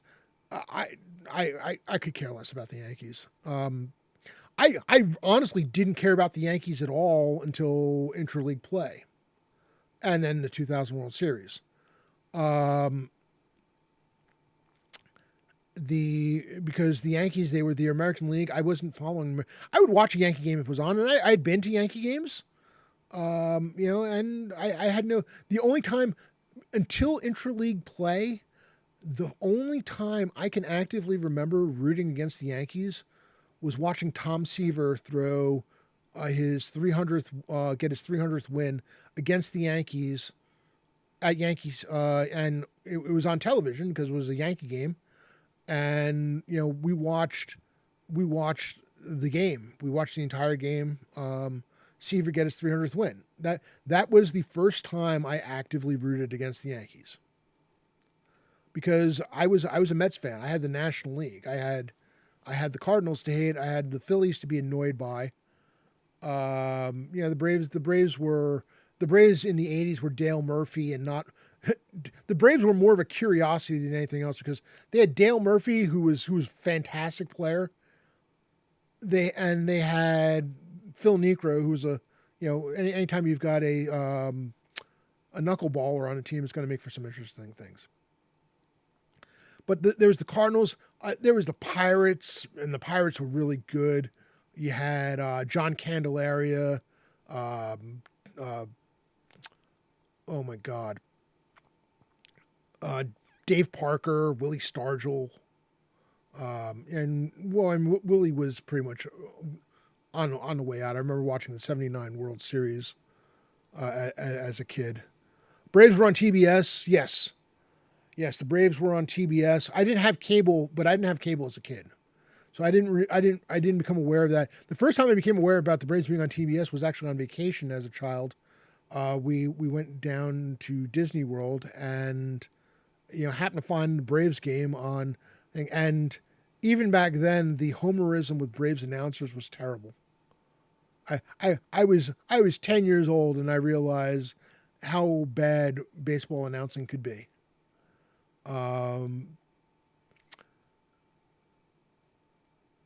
but yeah, no, it was the Pirates. The Pirates were cool though. I mean, it was the kind of thing where the Pirates were good and the Pirates were frustrating, and the Mets were terrible for a good portion of my childhood.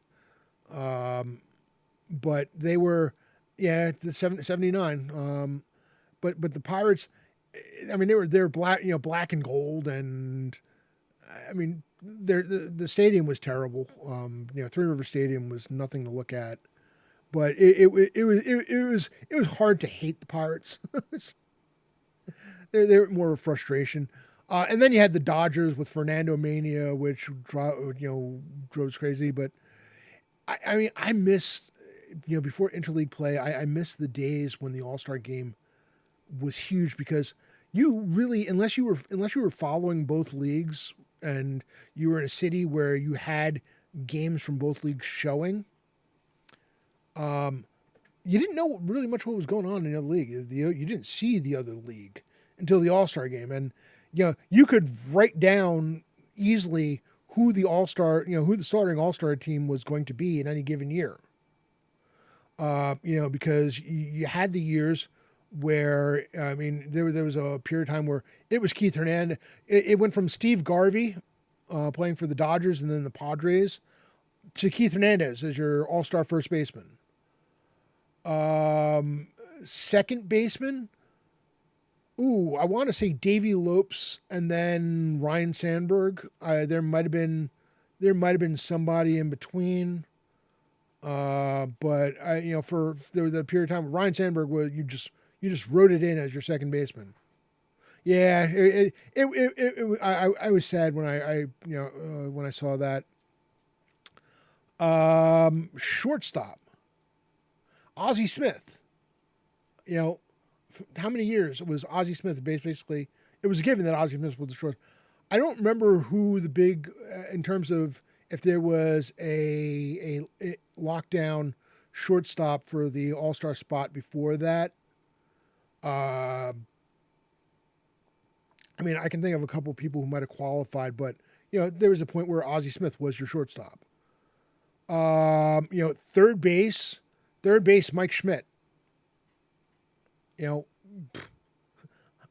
was like, okay, you knew Mike Schmidt. Dave Concepcion would have been one of those people who would have been, he would have been in the list. He definitely would have been in the list, especially being part of the Big Red Machine. Sure. I know before Mike Schmidt, there was Ron Cey, with the Dodgers and such. But the only one that I can remember hardcore having a lock on third base for the National League was Mike Schmidt. Catching, you went from Johnny Bench to Gary Carter. It was Johnny Bench, and then it was Gary Carter until until Carter's knees gave out in like '87 or so. I rest in peace, Gary Carter.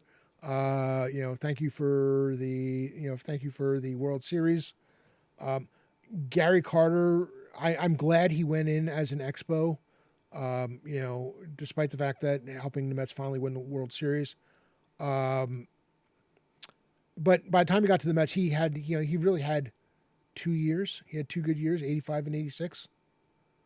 87, I think he was almost done by 87 by the time 87 came along. He was there briefly. He was everything that we needed at the time. He was the missing piece that we needed at the time. But I mean, I remember as an Expo, fantastic, absolutely. But you wrote him in as the catcher. In the outfield. The outfield was a little tricky. I mean, there was a time where Dave Parker was an outfield, was an outfield stalwart every year. Ken Griffey Sr. for a while was there every year. The outfield, there was a bit more to choose from, obviously. So it was a little harder to say who was going to be, who was going to be there. After a while, Strawberry ended up being there for a fair bit. But the outfield was the one where you might have a little variation, but you knew the names. And if you were a National League fan, you knew the names, and you knew why. This was a team made of people who were not only the most popular in getting voted in, they really were the benchmark players for their position. To my dying breath, I will say that Keith Hernandez should be in the Hall of Fame. No, I mean his hitting was fine. He didn't have Hall of Fame hitting numbers, but his hitting was plenty good. He was one of the clutch hitters. That man played first base like no one ever has and no one ever will. The total lack of disregard for his own safety in playing first base was legendary. This was a guy. Yeah, back then I was collecting baseball cards. Yep, I knew all the team rosters. That was definitely a thing. I'm there with you, Mech Boy. I'm absolutely there with you. But yeah, no, Keith Hernandez. The somebody would decide to bunt, and Hernandez would be almost standing. Would be by the time the bunt happened, would be standing between the pitcher and the catcher, ready to. It's I mean, if you played first base in Little League at that time, if you were hitting you in this area, if you were hitting you probably, and again, it would probably matter if who you want, whether you were a Yankee fan or a Met fan, or if you had a real favorite between the two. But hitting you probably wanted to be Don Mattingly because Mattingly until his back gave out on him was having all-time hitting seasons. Keith Hernandez as a defensive first baseman was who you wanted to be. There was never any doubt. Keith Hernandez was to first base what Ozzie Smith was to the shortstop position. And again, I will take that to my grave. And then the American League, you had the original Pudge. Carlton Fisk is your catcher. It's harder for me to remember the American because again, it's like I should know the names, but it escapes me for a bit. But yeah, no, it was you knew the players and it was a really true rivalry. And then interleague play came and it was a curiosity and then it became a part of life. And I still think it took something away from baseball. I know that one of the reasons was they wanted to make sure that everybody got the chance to see all the stars. It's fine, whatever. Going back to ballparks for a bit because I haven't mentioned. I've been to both Old Yankee. I spent plenty of time at Old Yankee Stadium. Old Yankee Stadium was a great place to watch a ball game. I have nothing bad to say about Old Yankee Stadium. I've watched. I had a buddy of mine was a Yankee fan. He would come with me to Mets games. We would go to Yankee games together. I've been to Yankee. One of my all-time days in baseball was spending, I think it was about 10 hours at Yankee Stadium because my buddy was a autograph collector. He liked to collect autographs and he was also, he was a card collector. He had all kinds of different, he actually owned a collectible shop for years. I'm trying to think of rosters. Well, Brooks Robinson was before my time, and Brooks Robinson was really kind of before Mike Schmidt's time for the most part.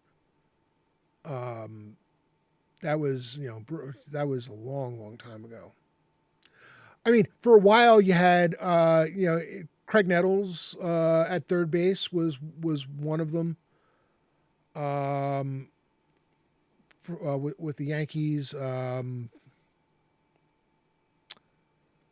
my goodness. Yeah, no, the names are just Reggie Jackson, obviously in the outfield, whatever uniform he was wearing, because it was always an American League, whether it was a Yankee uniform, an Angels uniform, a A's uniform. Reggie was always in the outfield. But yeah, it's the, Ricky Henderson, obviously Ricky Henderson, one of the greatest. It's amazing. You think you can't find somebody, to be any more amazing than they were.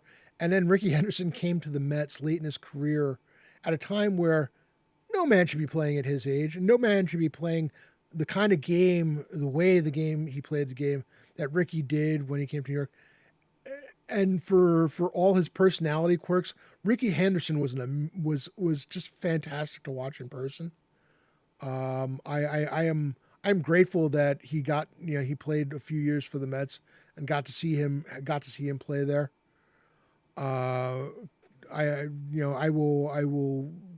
Ricky's to me is he's one of those guys who just you won't see the like of him again because the game has changed. They don't go that route anymore. Stolen bases have come back a little bit into vogue now with some of the rules changes, which is really cool. I've been in favor with most of the rules changes that they've made. Oh, Vita Blue cat. Oh yeah. Absolutely. I remember Catfish Hunters as pitching for the Yankees. I remember Vita Blue. Ferguson Jenkins. Fergie Jenkins, the man who managed to give up 2 home runs in one game to the opposing pitcher. And I know this because the opposing pitcher was a Met. Walt Terrell hit 2 home runs off Ferguson Jenkins in the same game. Oh, man. Talk about it, but yeah, I've been to Old Yankee Stadium.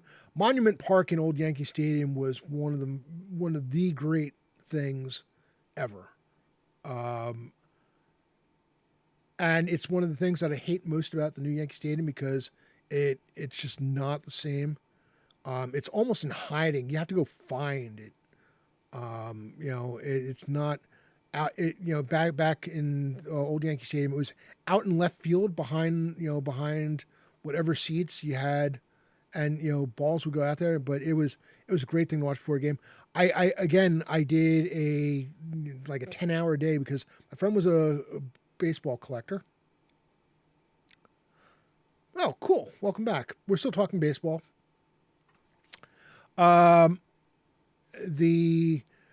So we got there 2 hours. We went for Old Timers Day, and we were out there 2 hours early for Old Timers Day because my buddy liked to go watch batting practice because he would try to get one of the balls I was hitting to the outfield or hitting the foul territory or whatever. And either way, he would have somebody who would try to get, when people were done with their batting practice, they would come over to the side and he would try to get autographs. It is a summer day. David Cone was going to be pitching that day for the Yankees, which as a Mets fan annoyed me to no end, but it was what it was because back then, the Mets front office and Mets ownership had no interest in competing. They always wanted to do what looked like competing and never get truly serious about it. Live in a big market, playing treating the team like a small market team, annoyed the hell out of me for years and years. But David Cone's going to be pitching, but it's Old Timers Day, so there's an Old Timers game. So Old Timers Day was supposed to start at noon.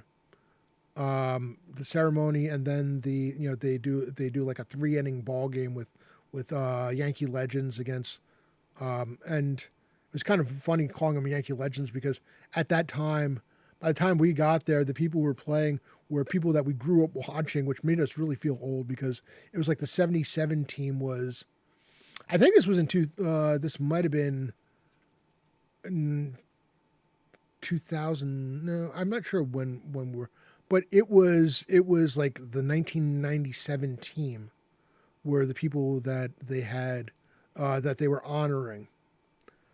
And some of the people out there did not qualify as Yankee legends. Let me tell you, you got to fill up a team, but it was people who played for the Yankees at some point. We were sitting out in left field, in the bleachers. There is no cover in left field bleachers. My buddy had very Irish skin. The man was wearing shorts. I was not. I was wearing jeans, which because I didn't know about like linen pants back then. I was the hell did I know? But at least my legs were covered. His were not. It got to the point where he was pouring. He was basically parboiling himself out in left field because he was like pouring cold water on himself to try to stay cool. But we were out there, and because I was the one driving, we weren't leaving early. So we were there for 2 hours worth of batting practice, 2 hours worth of old timers day, and then basically I think it was a 4-hour game. So yeah, it turned out to be about I guess 8 hours in total. Might have been 9 hours because there might have been some time built in between the various things. He was roasted. My buddy ended up getting sun poisoning because he basically cooked himself out there. But we were there from beginning to end, and it was a glorious day. Great day for baseball. Had a great time. My buddy had a great time. I think he ended up suffering more afterwards than even while we were there because of the fact that he was still pouring cold water on himself. He didn't quite realize what he was doing to himself in the moment. But yeah, it was a good time. Like I said, I've nothing bad to say about old Yankee Stadium. I got to see new Yankee Stadium. I've only been there once. I need to go back again. It left me very cold. The place is freaking huge. I mean, it is. You talk about calling it a baseball cathedral.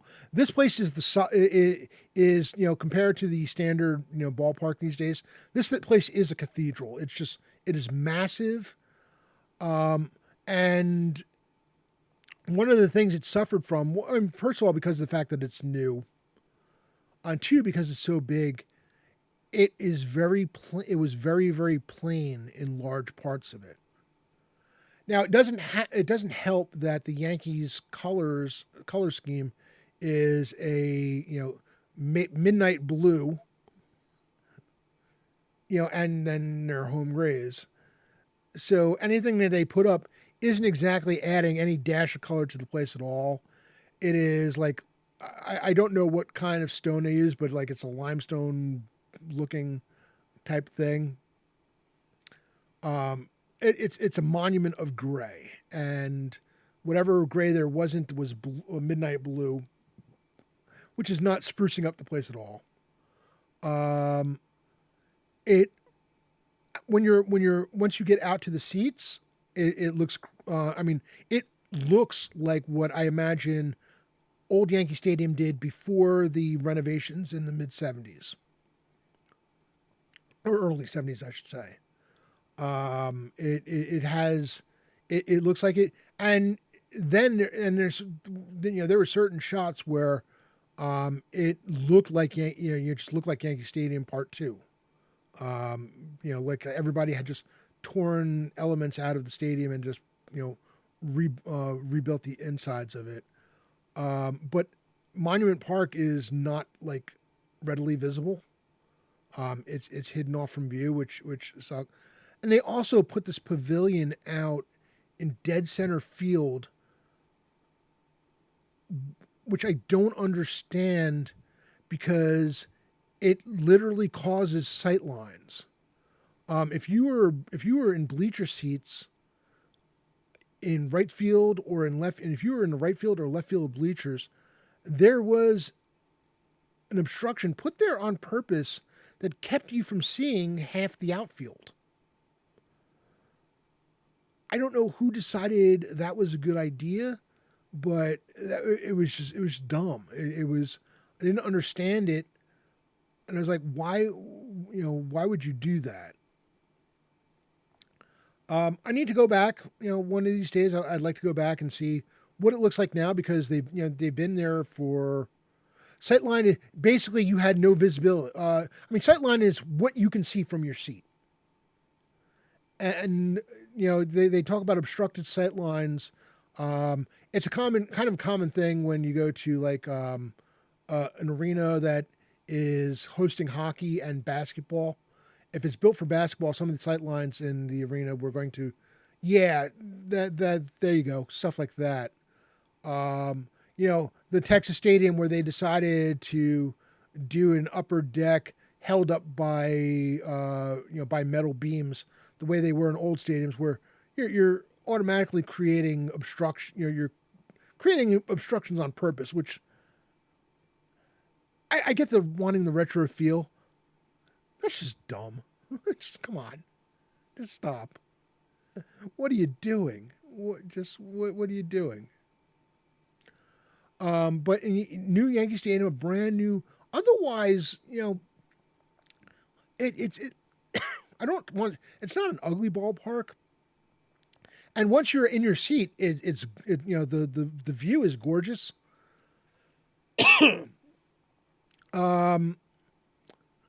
I do remember being very. I'm very glad when they put that massive screen in.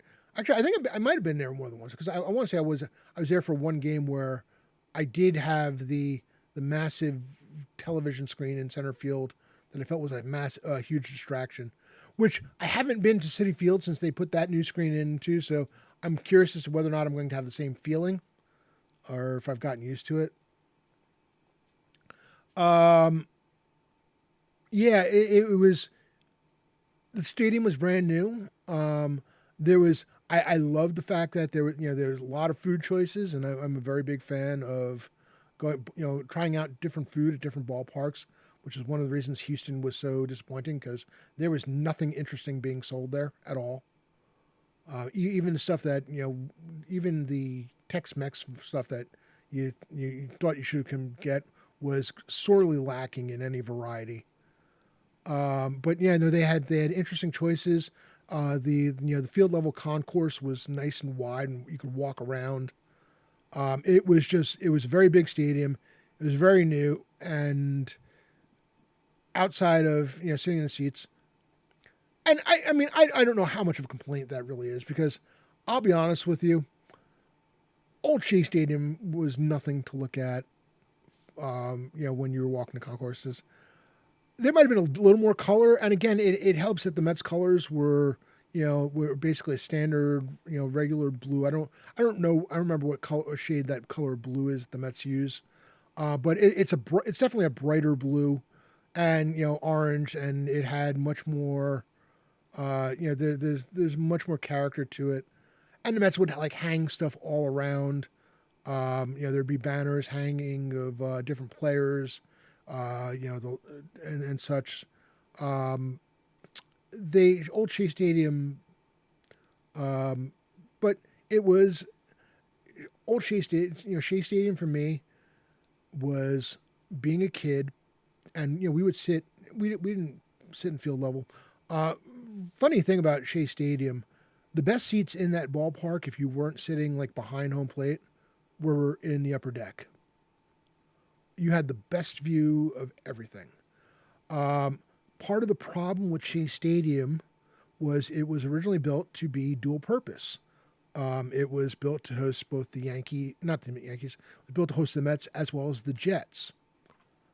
So the seats, the field level seats on the first base and third base line used to be on mechanical rollers so that they could move the seating. For football, it would go from a baseball configuration where they would go along the first base and third base lines, and then for football, and this was high tech at the time.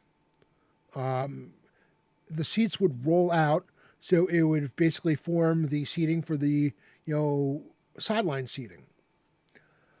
When the Jets left, they didn't take out that stuff and replace the seating area. They just basically ground it so that it's sitting in place. So when you're sitting in the seats, especially as you get past the first base and third base line, when you get past first base and third base, so you're sort of more even with the outfield grass, your seats are facing center field or the outfield or the bleachers on the other side. and they're also poorly leveled. So you have to not only turn your body to watch what's going on at home plate, you have to like look over the person who's sitting next to you. It was, it was terrible. Those seats were awful. Sitting in the upper deck was a joy because you had this great view. As big as the stadium was, I mean, and the stadium was large. And when you get to the upper seats of the upper deck, it was a hell of a thing. But I never regretted sitting in the upper deck. I had a Sunday plan for Shea Stadium, and I was there for the last season at Shea. Sitting midway up to in the upper deck, midway up. I think I was even with where the outfield dirt met the outfield grass, or the infield dirt met the outfield grass on third base. I might have been actually a little closer to home plate than that. I don't remember specifically, but it was in that general area. And I remember looking over to my left where Citi Field, the top of Citi Field, and I'm not talking the seating area, I am talking the literal top of the stadium, was lower than I was basically looking at on top of the top of the stadium, because Citi Field had a much lower has a much lower profile than old Shea did. Shea Stadium was the ballpark of my youth. Even when the Mets were terrible, we would go at least twice. Probably go at least twice a year. There were not school trips, but the local recreation parks and recreation would do trips out there. My church youth group would do trips to Shea Stadium, so I got to see like at least 2, sometimes 3 games a year, going out to Shea, and I loved it. As soon as I walked out to my seat and I had that view of the view of everything, I was in heaven. I didn't care that the Mets were bad. I mean, I cared, but I was at a ballpark, and it was amazing. And it had the right field, basically the right field scoreboard, which I used to keep the book when I'd go to ball games. It was a thing that I loved to do, and this was before everything was this was before digital screens were a big thing. I mean, when the Mets got their first digital screen, where basically a television screen called Diamond Vision out left field, it was huge news, because what on earth? I mean, but the right field scoreboard had all the information that you could possibly need as somebody keeping the book. It would keep. You had the entire batting order, all this. I grew up in Fairview, just across the river from Manhattan. I did, not only could I, but I did as a kid ride my bike all the way to George Washington Bridge, and I've also walked down to the Lincoln Tunnel, going in the other direction, to give you an idea where I was. I just had to go up over, walk up a hill and then down a hill, and keep going down a hill, in Edgewater. I'd be at the Hudson River itself. But yeah, I loved Shea Stadium.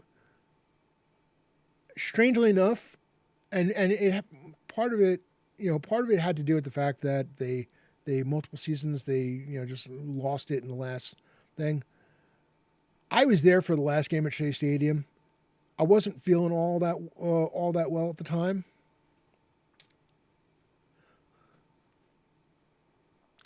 Well, that sucks. How may I ask how old that friend of yours was, Dark Elf?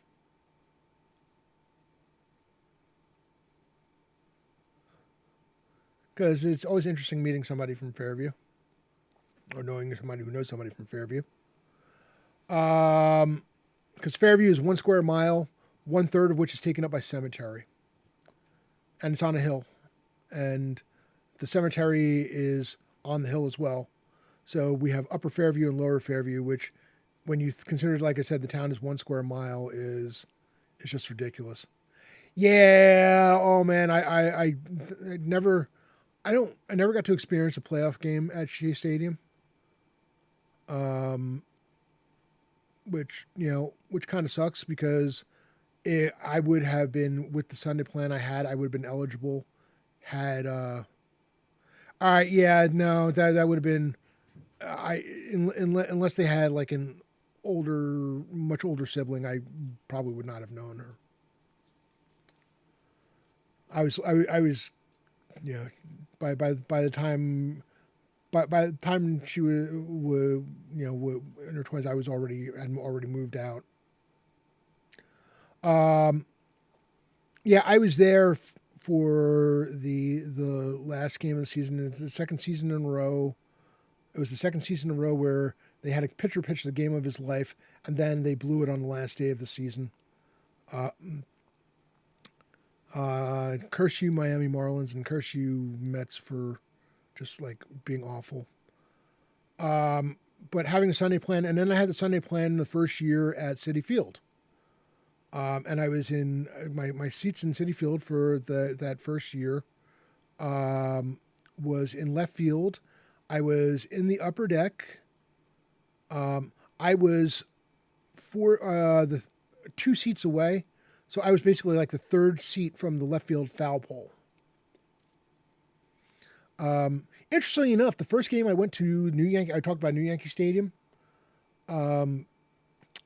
I was also like my friends had seats that were in the same area, and where New Yankee Stadium I felt like so far away from the game because again the stadium is huge, and it's so tall, and Citi Field is a joy in comparison. I was ready for Citi Field. Even I left before the closing ceremonies. The closing ceremony. I wasn't feeling well. The Mets had just lost a game. They were done for they were done with playing at Shea Stadium. It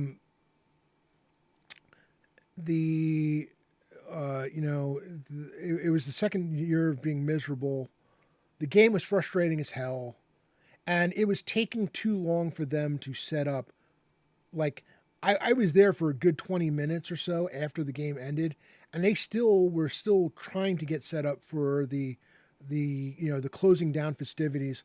So I didn't see Tom Seaver throw to Mike Piazza, and I didn't see them walk in from center field because I was walking out the thing. I was like, somebody shut the lights. Once they get Tom and Mike out of the ballpark, blow it down. I was ready for the thing to come down because I was done. It's like I said, Shea Stadium was the stadium of my youth. I've absolutely fantastic memories of Shea Stadium. I was not upset at all when it was time for the stadium to be, come down because I was ready for the new ballpark, and Citi Field was gorgeous. The first year it had a bit of the first year blues in the fact that, they still hadn't decided what they were going to put up. So sort of like Yankee Stadium where there was, they needed to do more decorations. But the Jackie Robinson Rotunda was open for the first thing, and listen, we call him, Freddie Coupons, as we like to know. The old Mets owner Fred Wilpon had a long enduring fascination with the Dodgers. He was a Brooklyn Dodgers fan growing up, and yes, Citi Field is very much a tribute to Ebbets Field. Okay. Listen, you could have picked worse ballparks. I mean, it was better that even though it would have been more fitting, it would have been a complete and utter travesty to make it a tribute to the Polo Grounds because the Polo Grounds was a terrible place for baseball. That place was so poorly configured for baseball. I mean, it was before my time, but just the pictures of it looks ridiculous.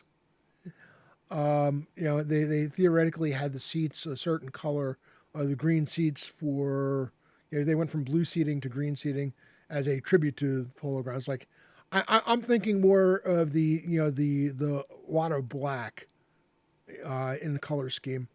But Citi Field, where New Yankee Stadium had that limestone look to it, Citi Field was red bricked. Had brick all over the place, and which with the black painted metal structures, the lighting stanchions and all that, it looked fantastic. The what they call the Bill Shea Bridge, which is out in the outfield. It's not really a bridge to anything, but they built a bridge like structure, naming it after the guy who was responsible for, really responsible for helping get the Mets come to, become a team, and then Shea Stadium was a name for him. So it was a nice little tribute that they did out there. It has a nice pavilion out in out behind right field, out behind the scoreboard. Just there were some issues with sight lines, like where we were sitting before, because they had the left field wall, which was super high. Not super high. I mean, it was a lot higher than it needed to be. I think the wall was like 26 feet in height when the thing opened. And sitting where we were, because the wall was so high, and sitting where we were, even though I was literally in the first row, it was hard to tell when a ball was hitting our area. It was hard to tell whether or not it had gone out. So you get the ball, it would go, and then you have to wait to see whether or not it bounced back into play or whether it was an actual home run. It would literally disappear on us. Because they brought the field in, they brought the wall in a little and introduced another section of seating. So now it's got a standard size wall with the original wall sitting behind it. Right center field was a lot more funky back then. They've brought that in a bit. But the Pepsi porch, I think it's called, was cool. I've never watched a game from there, but it seems like a cool place to watch a game from. But I just love Citi Field. The only thing Citi Field suffers from is the fact that, and it suffers from because the ballpark is very much more enclosed. As much as it would have been cool to do a a New York or a Pittsburgh style thing, it's too far away from the skyline and it's pointed in the wrong direction.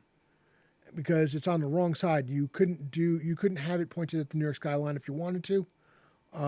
First of all, again, it's out in Queens and it's out a fair distance in Queens, so you wouldn't. There's nothing to see out there. The best that they could probably have done is made it so that you could see the Whitestone Bridge, but even that would be off in the distance. But I love Citi Field. I love everything about Citi Field. It's Even my friends who are Yankee fans and who've been to more Yankee games than I have, will still tell you that Citi Field is a better ballpark. Not that I really care, but I'm just happy. If Yankee fans are happy with Yankee Stadium, great. It doesn't matter to me. I'm just glad that for all the things that Mets ownership got wrong in that entire period, they got Citi Field right. Because if I ever need to be reminded of what happens when you just get it wrong, I'd like to introduce you to MetLife Stadium, the home of the Giants and Jets. $1 billion spent between two teams. I don't know. I don't know what they were thinking. I really don't. There's nothing about MetLife Stadium that is appealing. I know they did the whole thing so they could change the color of the lighting, but MetLife, again, it reminded me of, and I'd been there a few times. I was there at one of the very first games there, played there. I was there when for a Jets-Giants game because my ex-wife and I used to be Jets season ticket holders. I'm a Giants fan, but I'd go see the Jets. I didn't care. We rooted for the Jets for years. They were what you watch. They didn't play at the same time. So, on a normal weekend, the Jets game would be on and the Giants game would be on, or it'd be reversed. You just watch them right in a row. But yeah, MetLife Stadium was cold, antiseptic. There was nothing about that screamed great fan experience. And it's really upsetting because they had the two teams come together and they should have been able to figure out something that, and at least on the Giants side, I know the Giants owner.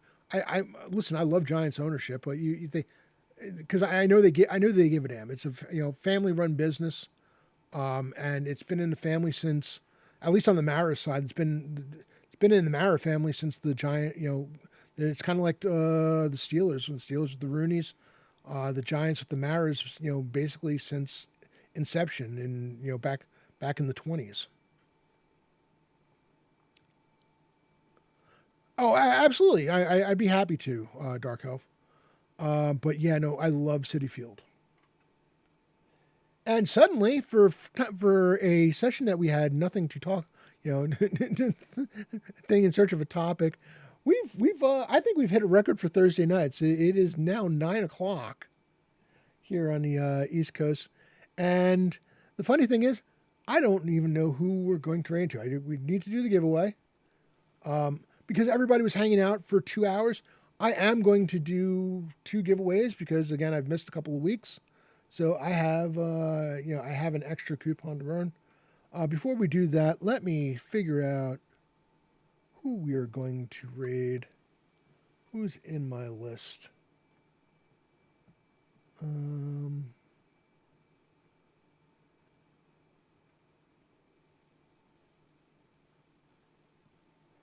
Oh, okay. We've got Guild Superior.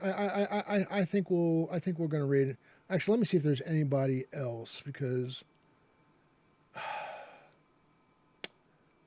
something. No, we're gonna raid into Darling Creepshow. I never get to raid into Darling Creepshow. So this will be cool. We'll raid into Creep. We were talking about her earlier.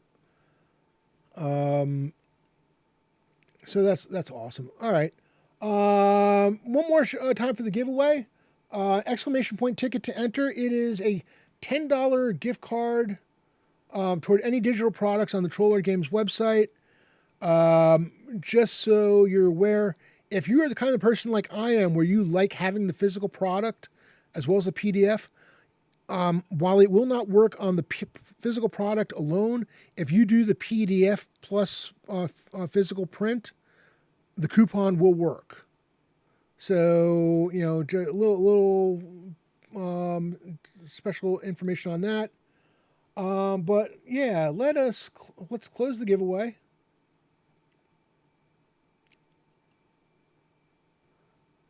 And first winner is Touch of Evil. Congratulations. And let's get another winner. Dark Elf. Haha, there you go. You came back, stuck it out, and won a gift card. Congratulations to the both of you. I will get those to you via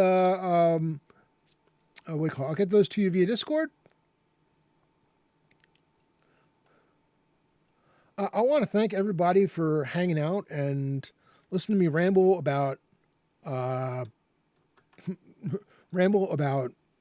everything, and basically watching me go squirrel for a good 2.5 hours. As I thought things, came back to them like an hour later, sometimes talking about the fact that I was going to get back to them and never getting there. I do have a raid emote available, so and I think everybody should have access to it. I'm pretty sure I said it so that everyone could get it. But we are raiding into Darling Creepshow. Everyone, say hello, and I will see you all on the flip side. No stream next Thursday. I may try to find some place to throw in a stream randomly. So I will see you all then. Have a great night, everyone.